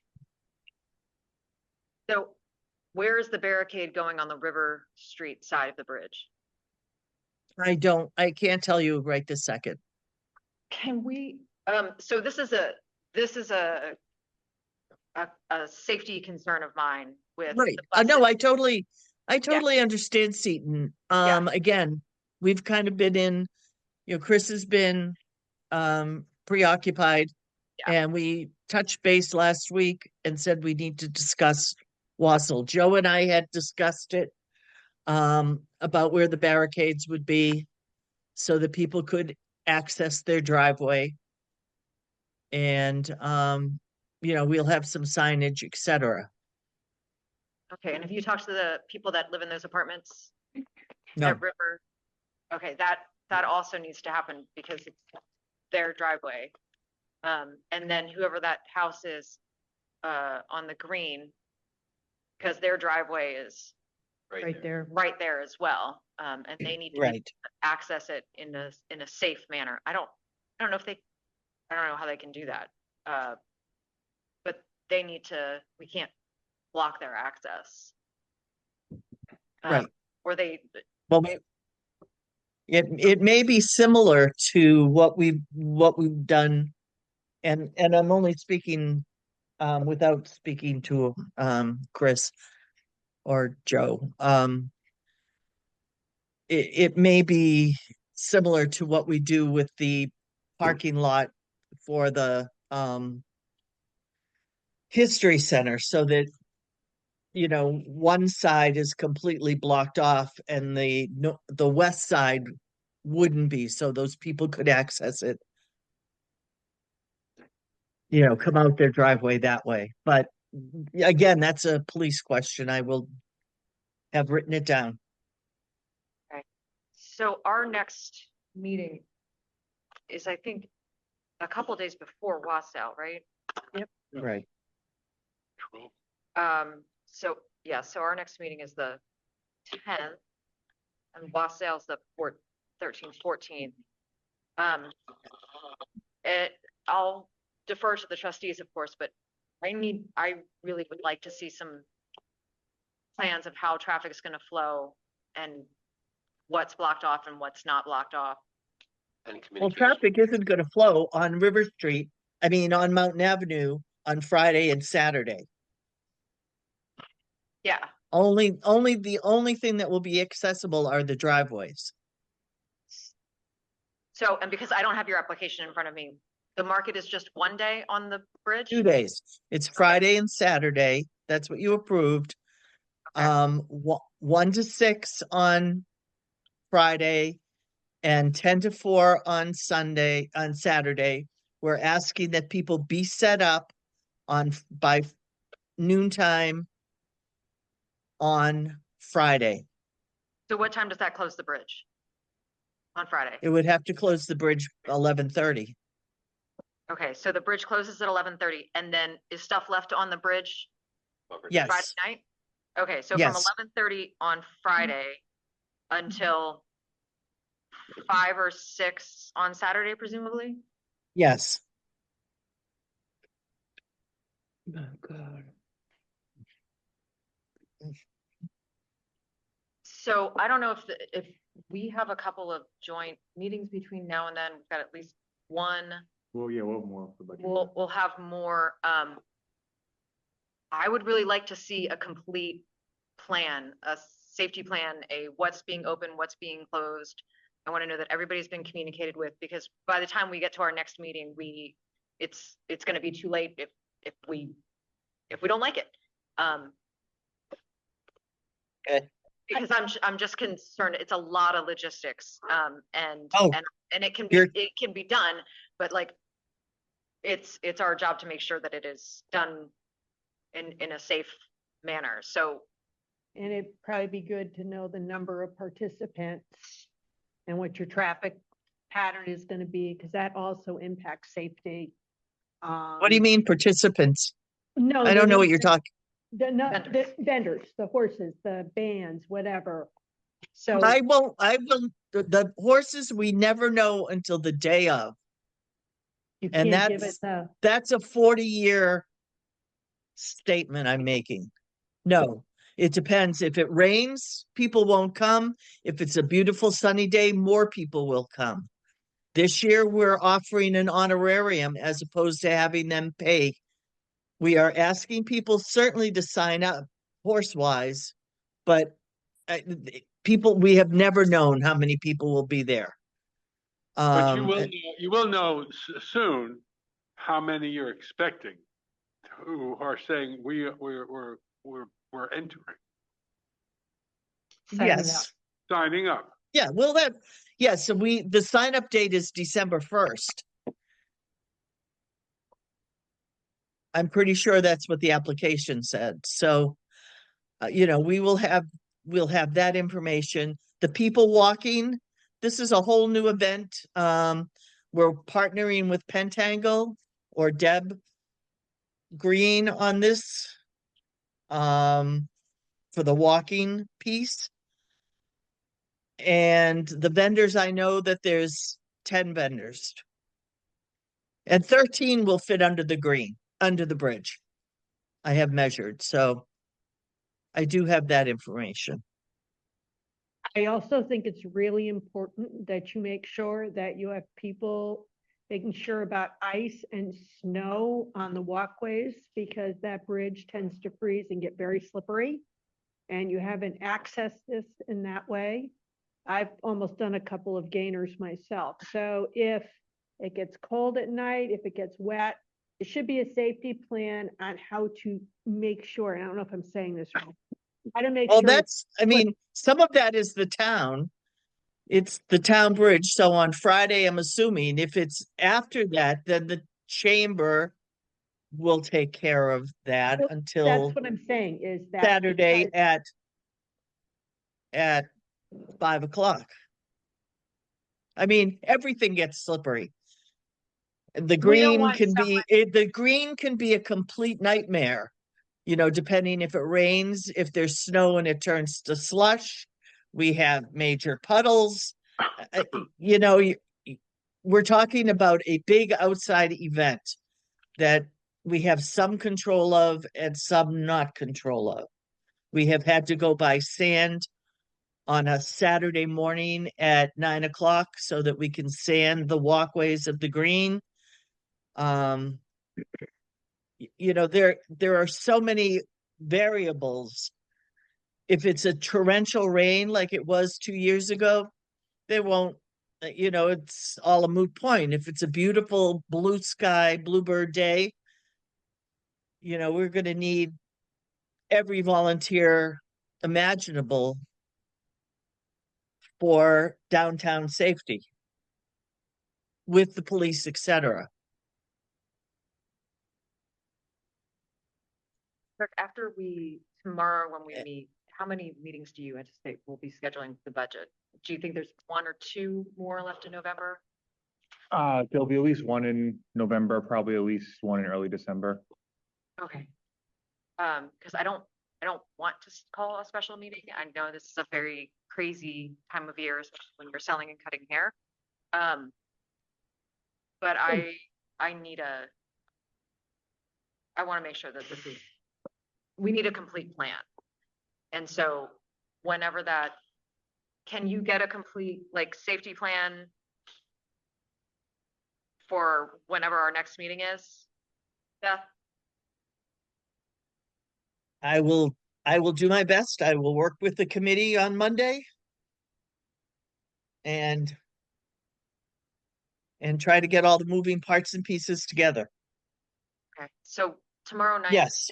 I assume that we'll choose a date for our next meeting. So after tomorrow night, we'll be able to give you a meeting of whenever our next joint meeting is. And if it's okay with the trustees and it's okay with the select board, I just add that onto our agenda so that we can get an update. And I'm happy to work with you in between now and then with That would be great. Present it and that sort of thing. So yes, if you can help me understand what exactly you need. Yeah. Okay. Never having done this before in that kind of detail. Honestly. The other question I have for you folks, and I think I can go back to a much earlier meeting, but this year we are not responsible for paying, I want to say it correctly, police coverage. Well, that's a conversation. You voted that. It was in the old application, right? Because when did you apply? Like January or something? January. Okay, so that would be before the new application. But we don't have a rule about those things. That's, I mean, that is something that we don't have a rule about, and it's something that the trustees need to have a conversation about. Yeah, what have we done in the past? We've just covered it in our. Really? We have subsidized it in the past. I know last year, I think almost every single employee, including dispatchers, were out doing traffic during the parade.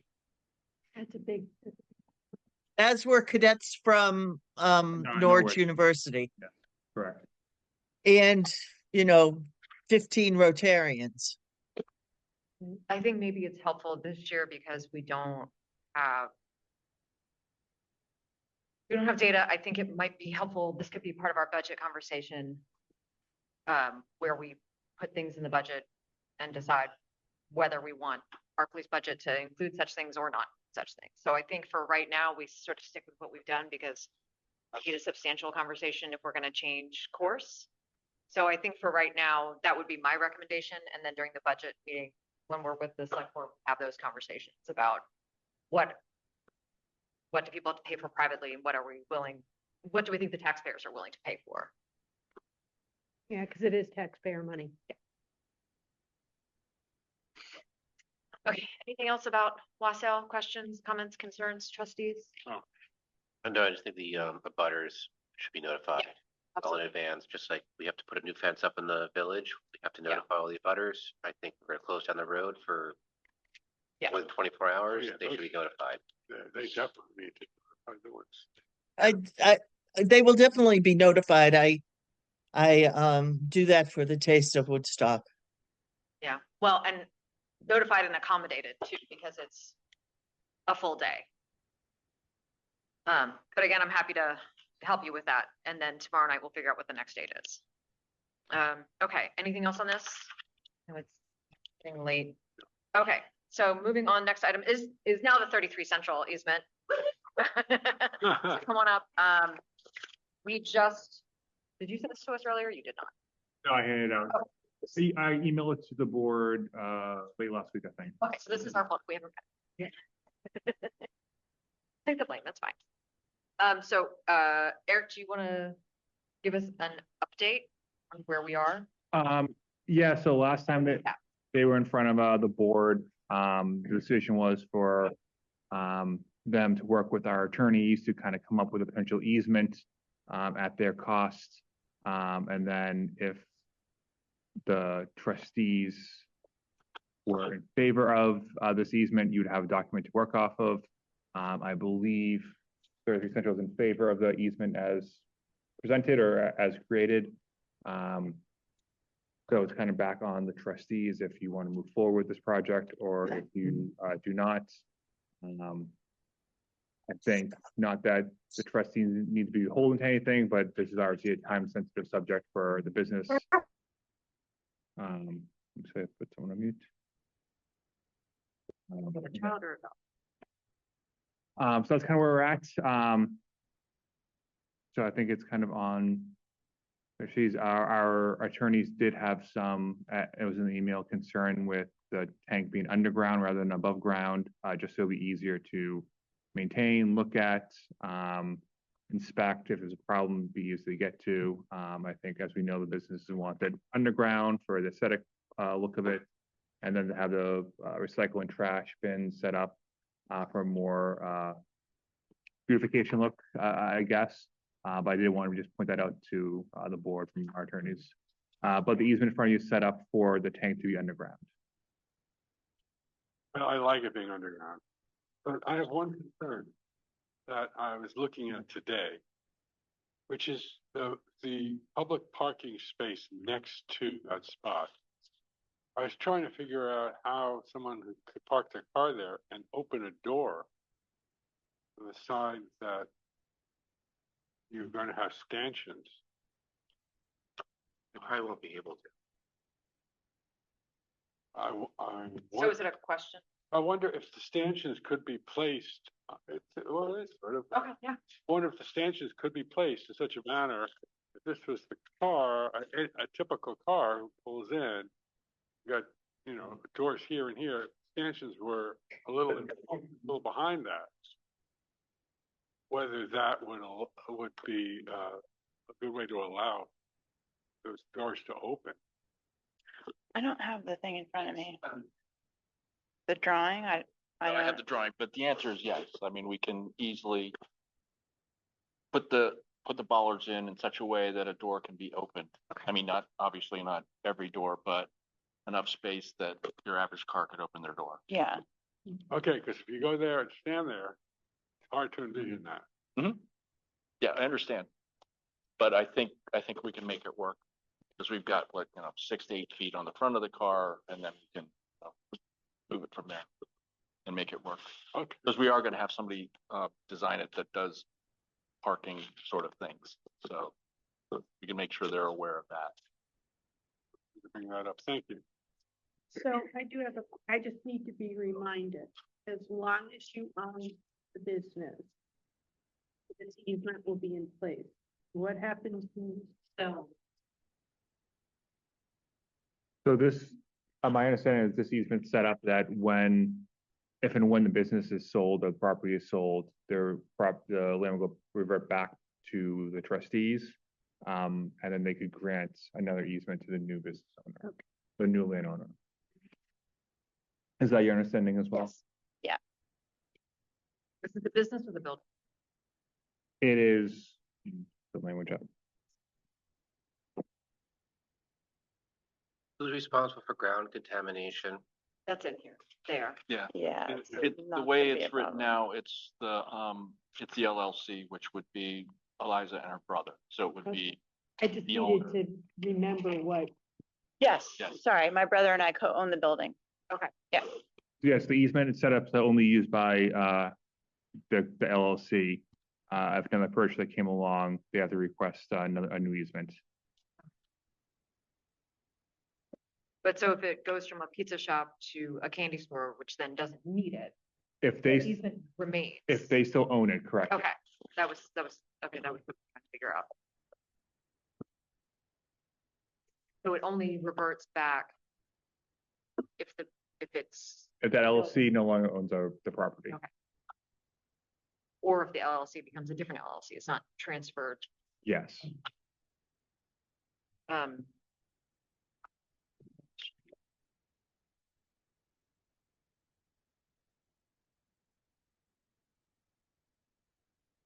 And this doesn't have an amount of time in it? no, Okay. So that's another decision that would need to be made.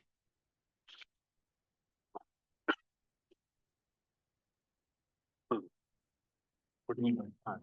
As long as the LLC owns the Yeah, property. so there is language that the grantor may terminate this easement and require any facilities or improvements be relocated at grantor's sole expense on 9 months advance written notice. Where is that? Page about? Page 6 near the bottom. Thank you. Sorry, no, I was gonna basically say what you just said.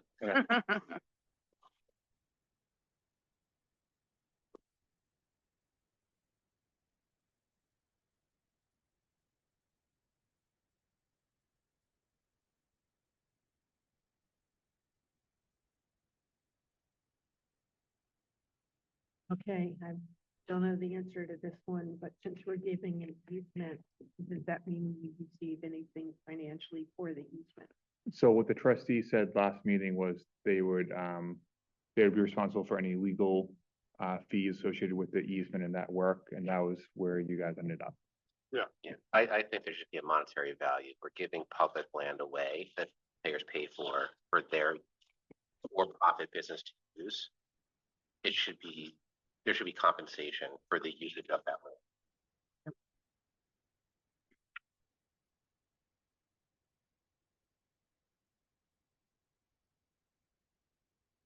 That's something you can check with the lawyers about? So you have the jurisdiction to require that as part of the deal if the board wanted to. I think, I'm not sure if there's a vote last month or not, I have to go back and look, but there was, conversation was just legal fees. Minutes are right here. Get you over with everything. And How much are we talking about? How much would you expect to pay for the easement? I'm not sure. But I think a fair market value of whatever land you're using would be appropriate. Here it is, possibility of covering legal costs and usability.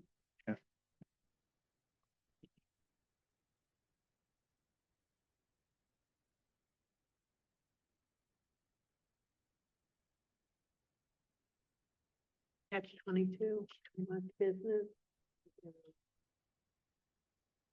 We do, we need a ton of businesses. We also just can't be giving away taxpayer land away for free. Okay. They're also taking a piece of property that is a real eyesore and enhancing it and beautifying it to a much nicer level than it is at the moment. Thank you, Brenda. So there's that. But there's also that particular little slice is, I don't, where it's located, I don't see has any appreciable value to the village. We can't use it for parking space even if we wanted to. It's still We can't- cause, we it's still can't- cause issues in the long term. It will cause issues. Snow plowing, parking for UPS trucks, it's gonna cause issues. We are saying it's not going to, but it will, and we know it will. Well, So we monetize it now so that when it becomes an issue, we are compensated for it and there's no problems. So when the plow takes an extra 30 minutes to plow the snow, there's money being taken care of right there. We don't have to pull extra funds to pay for that. yeah, but the plow is gonna take an extra 5 minutes at most. We don't know. Well, it's because there used to be, Because right now they can get in there and they can turn. well, there used to be Yeah. the garbage dumpster right there. For years. I know. Okay. This is before you were here, I think. Well, anyway, when the Mountain Creamery was I've been there. coming here for Okay. almost 20 years. All right, Frank. So you know that there was Mountain Creamery had dumpsters out there. And we didn't charge, the dumpsters were sitting on village property. And we didn't charge them to have, Right. the snowplow being done in the Mechanic Street lot. So I don't see any difference here. This is underground, but, it's the same, it was the same circumstance. We didn't charge for that. You got it. Okay. But maybe you should have. You know, the village has done a lot of things in the past that we should have done that we didn't do. Okay. So maybe we should start doing things now instead of just letting things slide.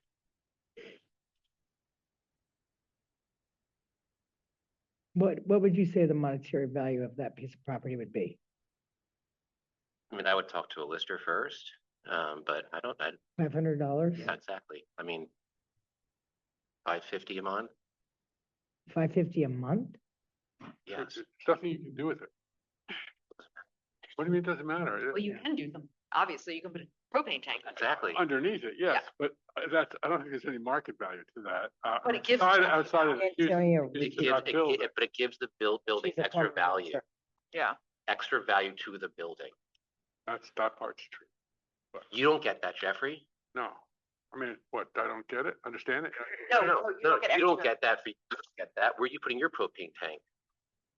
It's inside the building in the basement. It's an oil. But that's my point. They get it. No one else gets to have propane tanks if they want to have in their buildings. We have to be considerate of everyone. And if the next person asks for it, the person asks for it. Right. It's all. It's not an easy decision at all. I'm not a no for the business. I'm a no for that concept of putting the tank in the ground, especially since it's propane, on top of its taxpayers' land. If they just put the tank on top of it instead of in the ground, then No, still would think it's taxpayer land.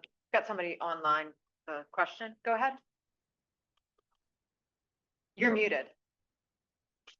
Okay, it's Tony Ritchie, and I'm wondering what kind of liability the town is assuming, or the village is assuming for a large explosive tank that we've granted permission for. That's in the contract, I believe. Yeah, the liabilities with the LLC. Yeah, the liability would be with the business owner, Okay. as would liability for any cleanup as well. If it wipes out the whole village, is there enough insurance to pay for that? The likelihood of that happening is virtually zero. How big is the tank again? 1,000 pound, 1,000 gallons. buried tank next to the visitor center, so. Why does that have to be such a large capacity? It's Because right- I'm running a restaurant. I'm running a pizzeria. Yeah. But I mean, they're not out in the boonies, they're right available where any gas truck can make deliveries. Their deliveries services are probably in town 2 or 3 times a week. Okay. Well, I think we're looking at what's been proposed, so we'll work off of that. So trustees, do you feel like you have information to make a decision? Do you feel like you need more information? Do you think it's a stalemate? Do you think it's where I want to sort of straw poll everybody's the thought process and why? I've read through this. I'd be willing to vote. Jeffrey, can't hear you. Oh, I'm sorry. I said I've read through this, and I think this is how we set it up. I understand Frank's concern. At the same time, I think we should go forward with it. Frank, I think we know your. Yeah, I'm a no. Okay. Brenda? I understand Frank's concerns. But I think this is one of the things that's really not good about our community right now is we kind of forget about taking care of one another. Right now, we are in desperate, dire need of food services. And here we've got a business that's desperately wanting to open up, and we're making it difficult for them. For a piece of property that is absolutely minute, it's hideous to look at, and what they're going to do is enhance it and make it nicer, the entire building. And we're giving them a hard time about it. I just think I think we're going about things in the wrong way. I really do. I hear both sides. And as a person who has witnessed firsthand the problem that we have with food, I know that we need this. I do have a question. Maybe this might ease Frank a little. Can we review this in a year or 2 years? Does it have to be non-reviewable? I mean, let's say we do this and all of a sudden we come up with this huge expense for the village. Can we review that with them? So I believe the language on here I'm just trying to find a middle ground here. says if,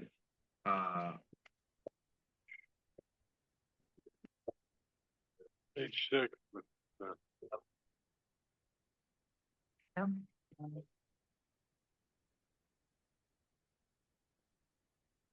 grantor may determine that the easement and parking facilities improvements be located at grantor's sole expense on 9 months advance notice. So if at any time you say you want this to be done, the grantor, which is the village, would have to put the cost of.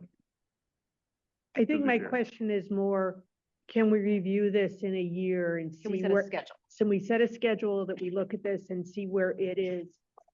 Everybody's in, because Yeah, I don't want to speak for them, but I'm guessing what they would say is they don't want to do the investment of Yeah. putting this Right. in. yeah, I And don't think I for want to say that. a year or two, the trustees come back and saying, actually, you know, we don't like this, yeah.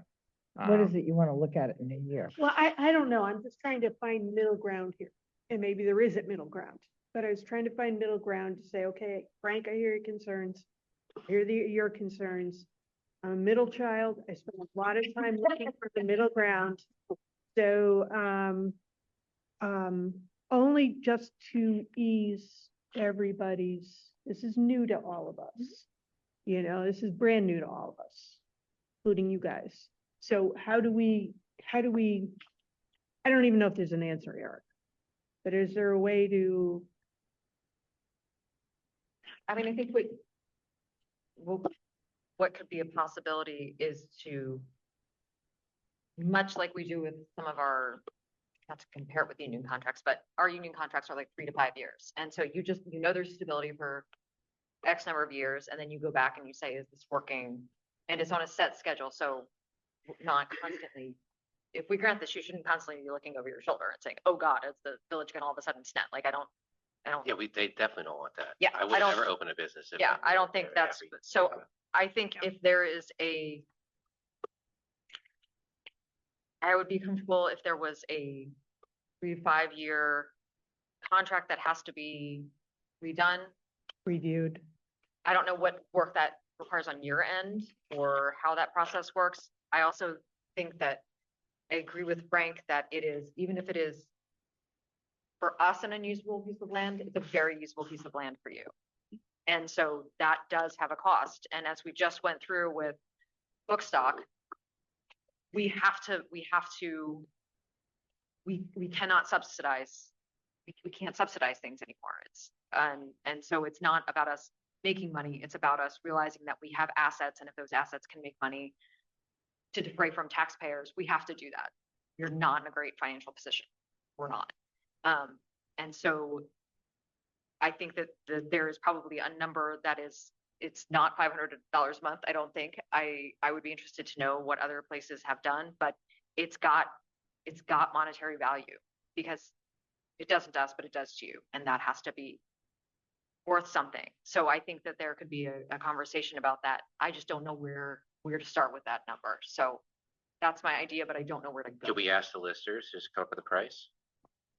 Well, but again, it's like, is theirs based on, what is theirs based on? Theirs is based on whether you can build something on it. And Yeah, it's there would not be really like get an appraisal of the property and what could you Yeah, actually comp. build on it, Yeah. you know? There's no comp. I mean, I don't know if I this is a think the real only- CP question. Yeah, I mean, the only thing I think on top of my head is like, could you redo the parking spaces and get another space out of it or something? Then what's the cost of that space? You know, something along those lines. But I mean, we looked at, I mean, it is a small space. I'm not sure what like, you know, how many examples this are of easements being given, but we can try to find something. I think to your point about a contract, a lot of contracts in the past, Woodstock has done before me, is there'll be a term of say 5, 10, 15 And no one years. follows up. And then it can automatically be renewed if both parties do nothing. So there's those options too, and using that language in there as well. So that's also an option. Does that change does that move anybody one way or the other, or is it just crap idea? The monetary value moves me in a Okay. positive direction. Okay. I didn't hear you, Frank. I'm sorry. The monetary value moves me in a positive direction. I think we should be trying to assist businesses that the community is gonna benefit from. We are Where- assisting where business. we We are can. giving a piece of land away to assist the business, so we have to make We're sure not that we giving it cannot away. doing We- it. It's an easement that while they're there running their business, we're not giving it away. I'm paying the taxes on the building. But not, Also, is everybody not on the else. propane tank though. True. That's all I'm asking.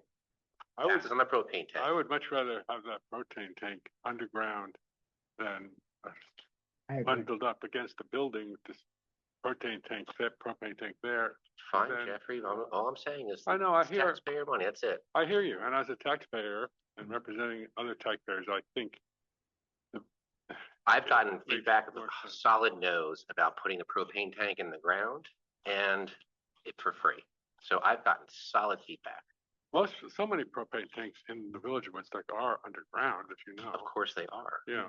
But people are now wanting to get away from propane. But, They want That's a- cleaner energy. That's but what- the truth is though, there is no natural gas in Vermont unless you're in the Correct. Northeast Kingdom. The only way to fuel restaurants in Vermont is using propane, period. There are no And options. or electric, yes. No, but. No. You know, with the electric. Electric situation- won't work. But we went through this at a Yeah. pizza restaurant using 2 decks, using electricity for the amount of time it's used would be, it's workable. I can build restaurants for that, Okay, I appreciate that. so I understand. So I think the point is, this is the proposal that's in front of us. Do we want to say yes? Do we want to say no? Do we want to look at more options, knowing that we don't want to drag, I mean, I understand your time and I appreciate your patience with us and understanding it's the new thing for us. And we're trying to get this as right as we can, you and for the community. So I think we should vote on it and then move on, which no matter which way the vote goes. to vote on it with just this contract that we have in front of us? Correct. We should vote on that, and then if we don't vote for it, then say, okay, now what do we do? But I think we should vote on it. Maybe the majority wants it. I don't know. Before we do that, I need to ask you guys. Do you feel if we were to negotiate, if we were to discuss between the village and you, some fee for that use, would you be willing to do that? I'm not saying $500. I'm just saying, would you be willing to negotiate? And I don't know how much, $1, $10, I don't know, for the use of public land. Depends. But you would be willing, right? If it's the only way to make it happen, obviously, but I can't shell out $500. I'm I have- bleeding money right now, Yeah, like waiting for this to happen. Oh, I know what you're saying. I'm just trying to, as I said before, being the middle child, Yes, trying to find a way so that we can all get past this. And then maybe we, I don't know how to go about it, but I'm just saying, I think it would appease people, everyone here, if that we can say, okay, let's go ahead with this, but let's also talk about, I don't know. I don't know the answer, but I wanted to go forward, but I also understand the needs of what people are saying here on this board. So is there a way we can just say, okay, let's say, okay, next month, let's talk about it. Well, I don't, yeah. Yeah, or whenever. I don't know. Eric, do you have any? I think, the trustees asked for, this, this is what you asked for last month, this is what's in front of you. I think to Jeffrey's point, you take a vote on it now, or you decide what questions you have, or we won't go, and then either wait till December or have a special meeting at point after that thing. This is the third or fourth time they've been here in front of us. So I think the trustees should make some motion today, maybe either vote not to vote, or to try to get more information on whether there's a fee associated with it or a time limit. But so I think everyone knows where we stand, and the day would be helpful. Okay, well, I feel like I am not prepared to vote whatever it's worth. I think I need some more. I think I need a little more of that middle ground. But if you want to vote on it, you can vote on it. I mean, you only need 3. So if that's what you want to vote on, I would like to talk about possible monetary stuff and then putting a time, 5 years, whatever it happens to be, so that there is a okay in 5 years, so that no one is going back and forth. Those are the 2 things that I'm looking for.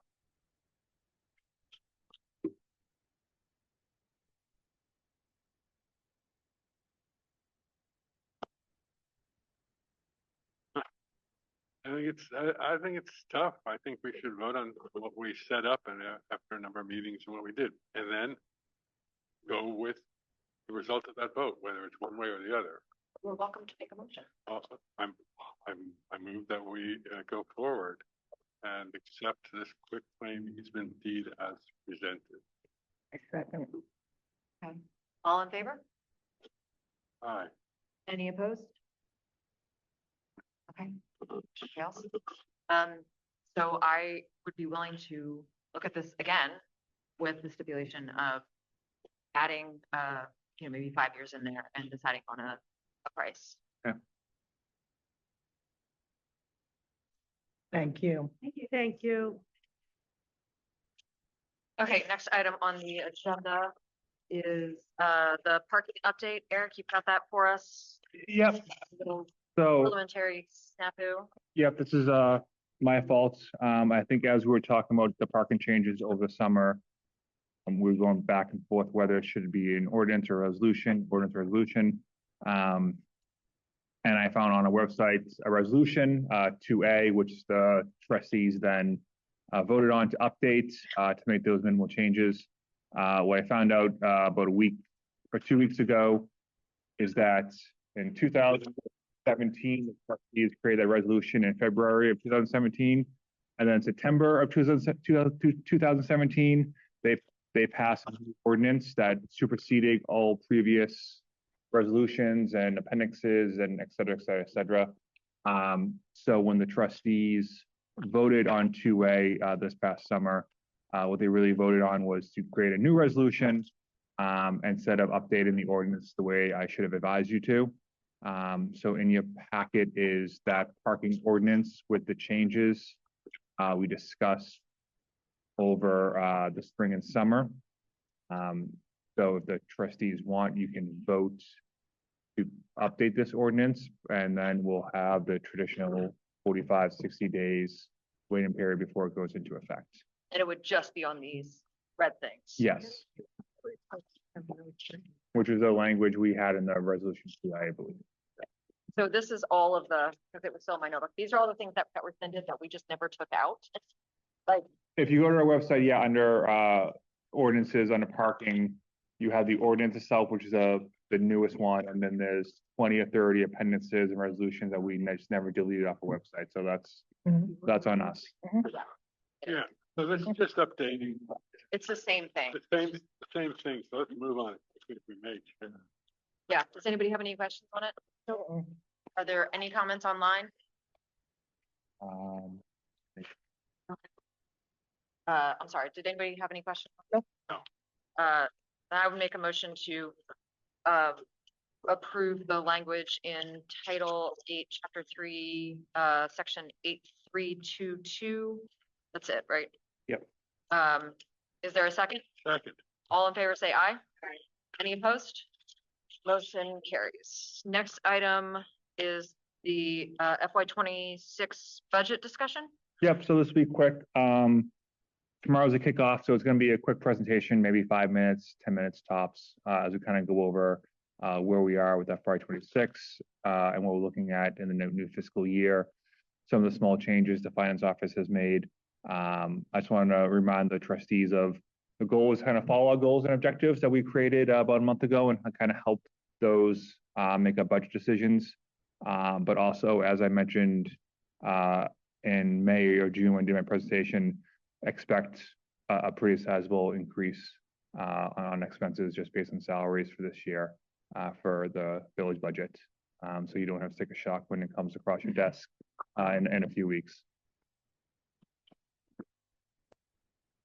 Cool. Any questions about that can't wait until 5:30 till tomorrow? Please. Everybody? The people left online, make sure you show up 5:30 tomorrow. It'll be fun. Okay, next item on the agenda is going into executive session under 1 VSA 313 to discuss personnel issues. Go to the back room. I need a motion to. Oh, yeah. Make a motion. Is there a second? Second. All in favor, say aye. Aye. Any opposed? Okay, motion carries. We are now going into executive session. All right, we are back from executive session. No decisions or votes were made during that time. The next item on our agenda is other business. Is there other business to come before the trustees tonight? No. In that case, the next item is approval of minutes for the 8th and the 17th. Jeffrey. They're perfect. Yay! Love it. Wow. Perfect. Amazing. Love it. You See, usually he's find, been you even sick. find like a period, know, right? comma missing. I You've been sick. So did you look at him while you were sick or when you were better? I know, I looked at him carefully. I couldn't COVID brain fog. find anything. So, Okay. well done, Kitty. I would make a motion to approve the minutes on 10/8/24 and 10/17/24. Is there a second? Second, All in favor, say aye. I, Any opposed? Motion carries. Motion to adjourn. Motion, is there a second? Lisa? I give up even saying. I second. All in favor? say Aye. Aye. Motion carries. Thank you, everyone. Thank you, guys.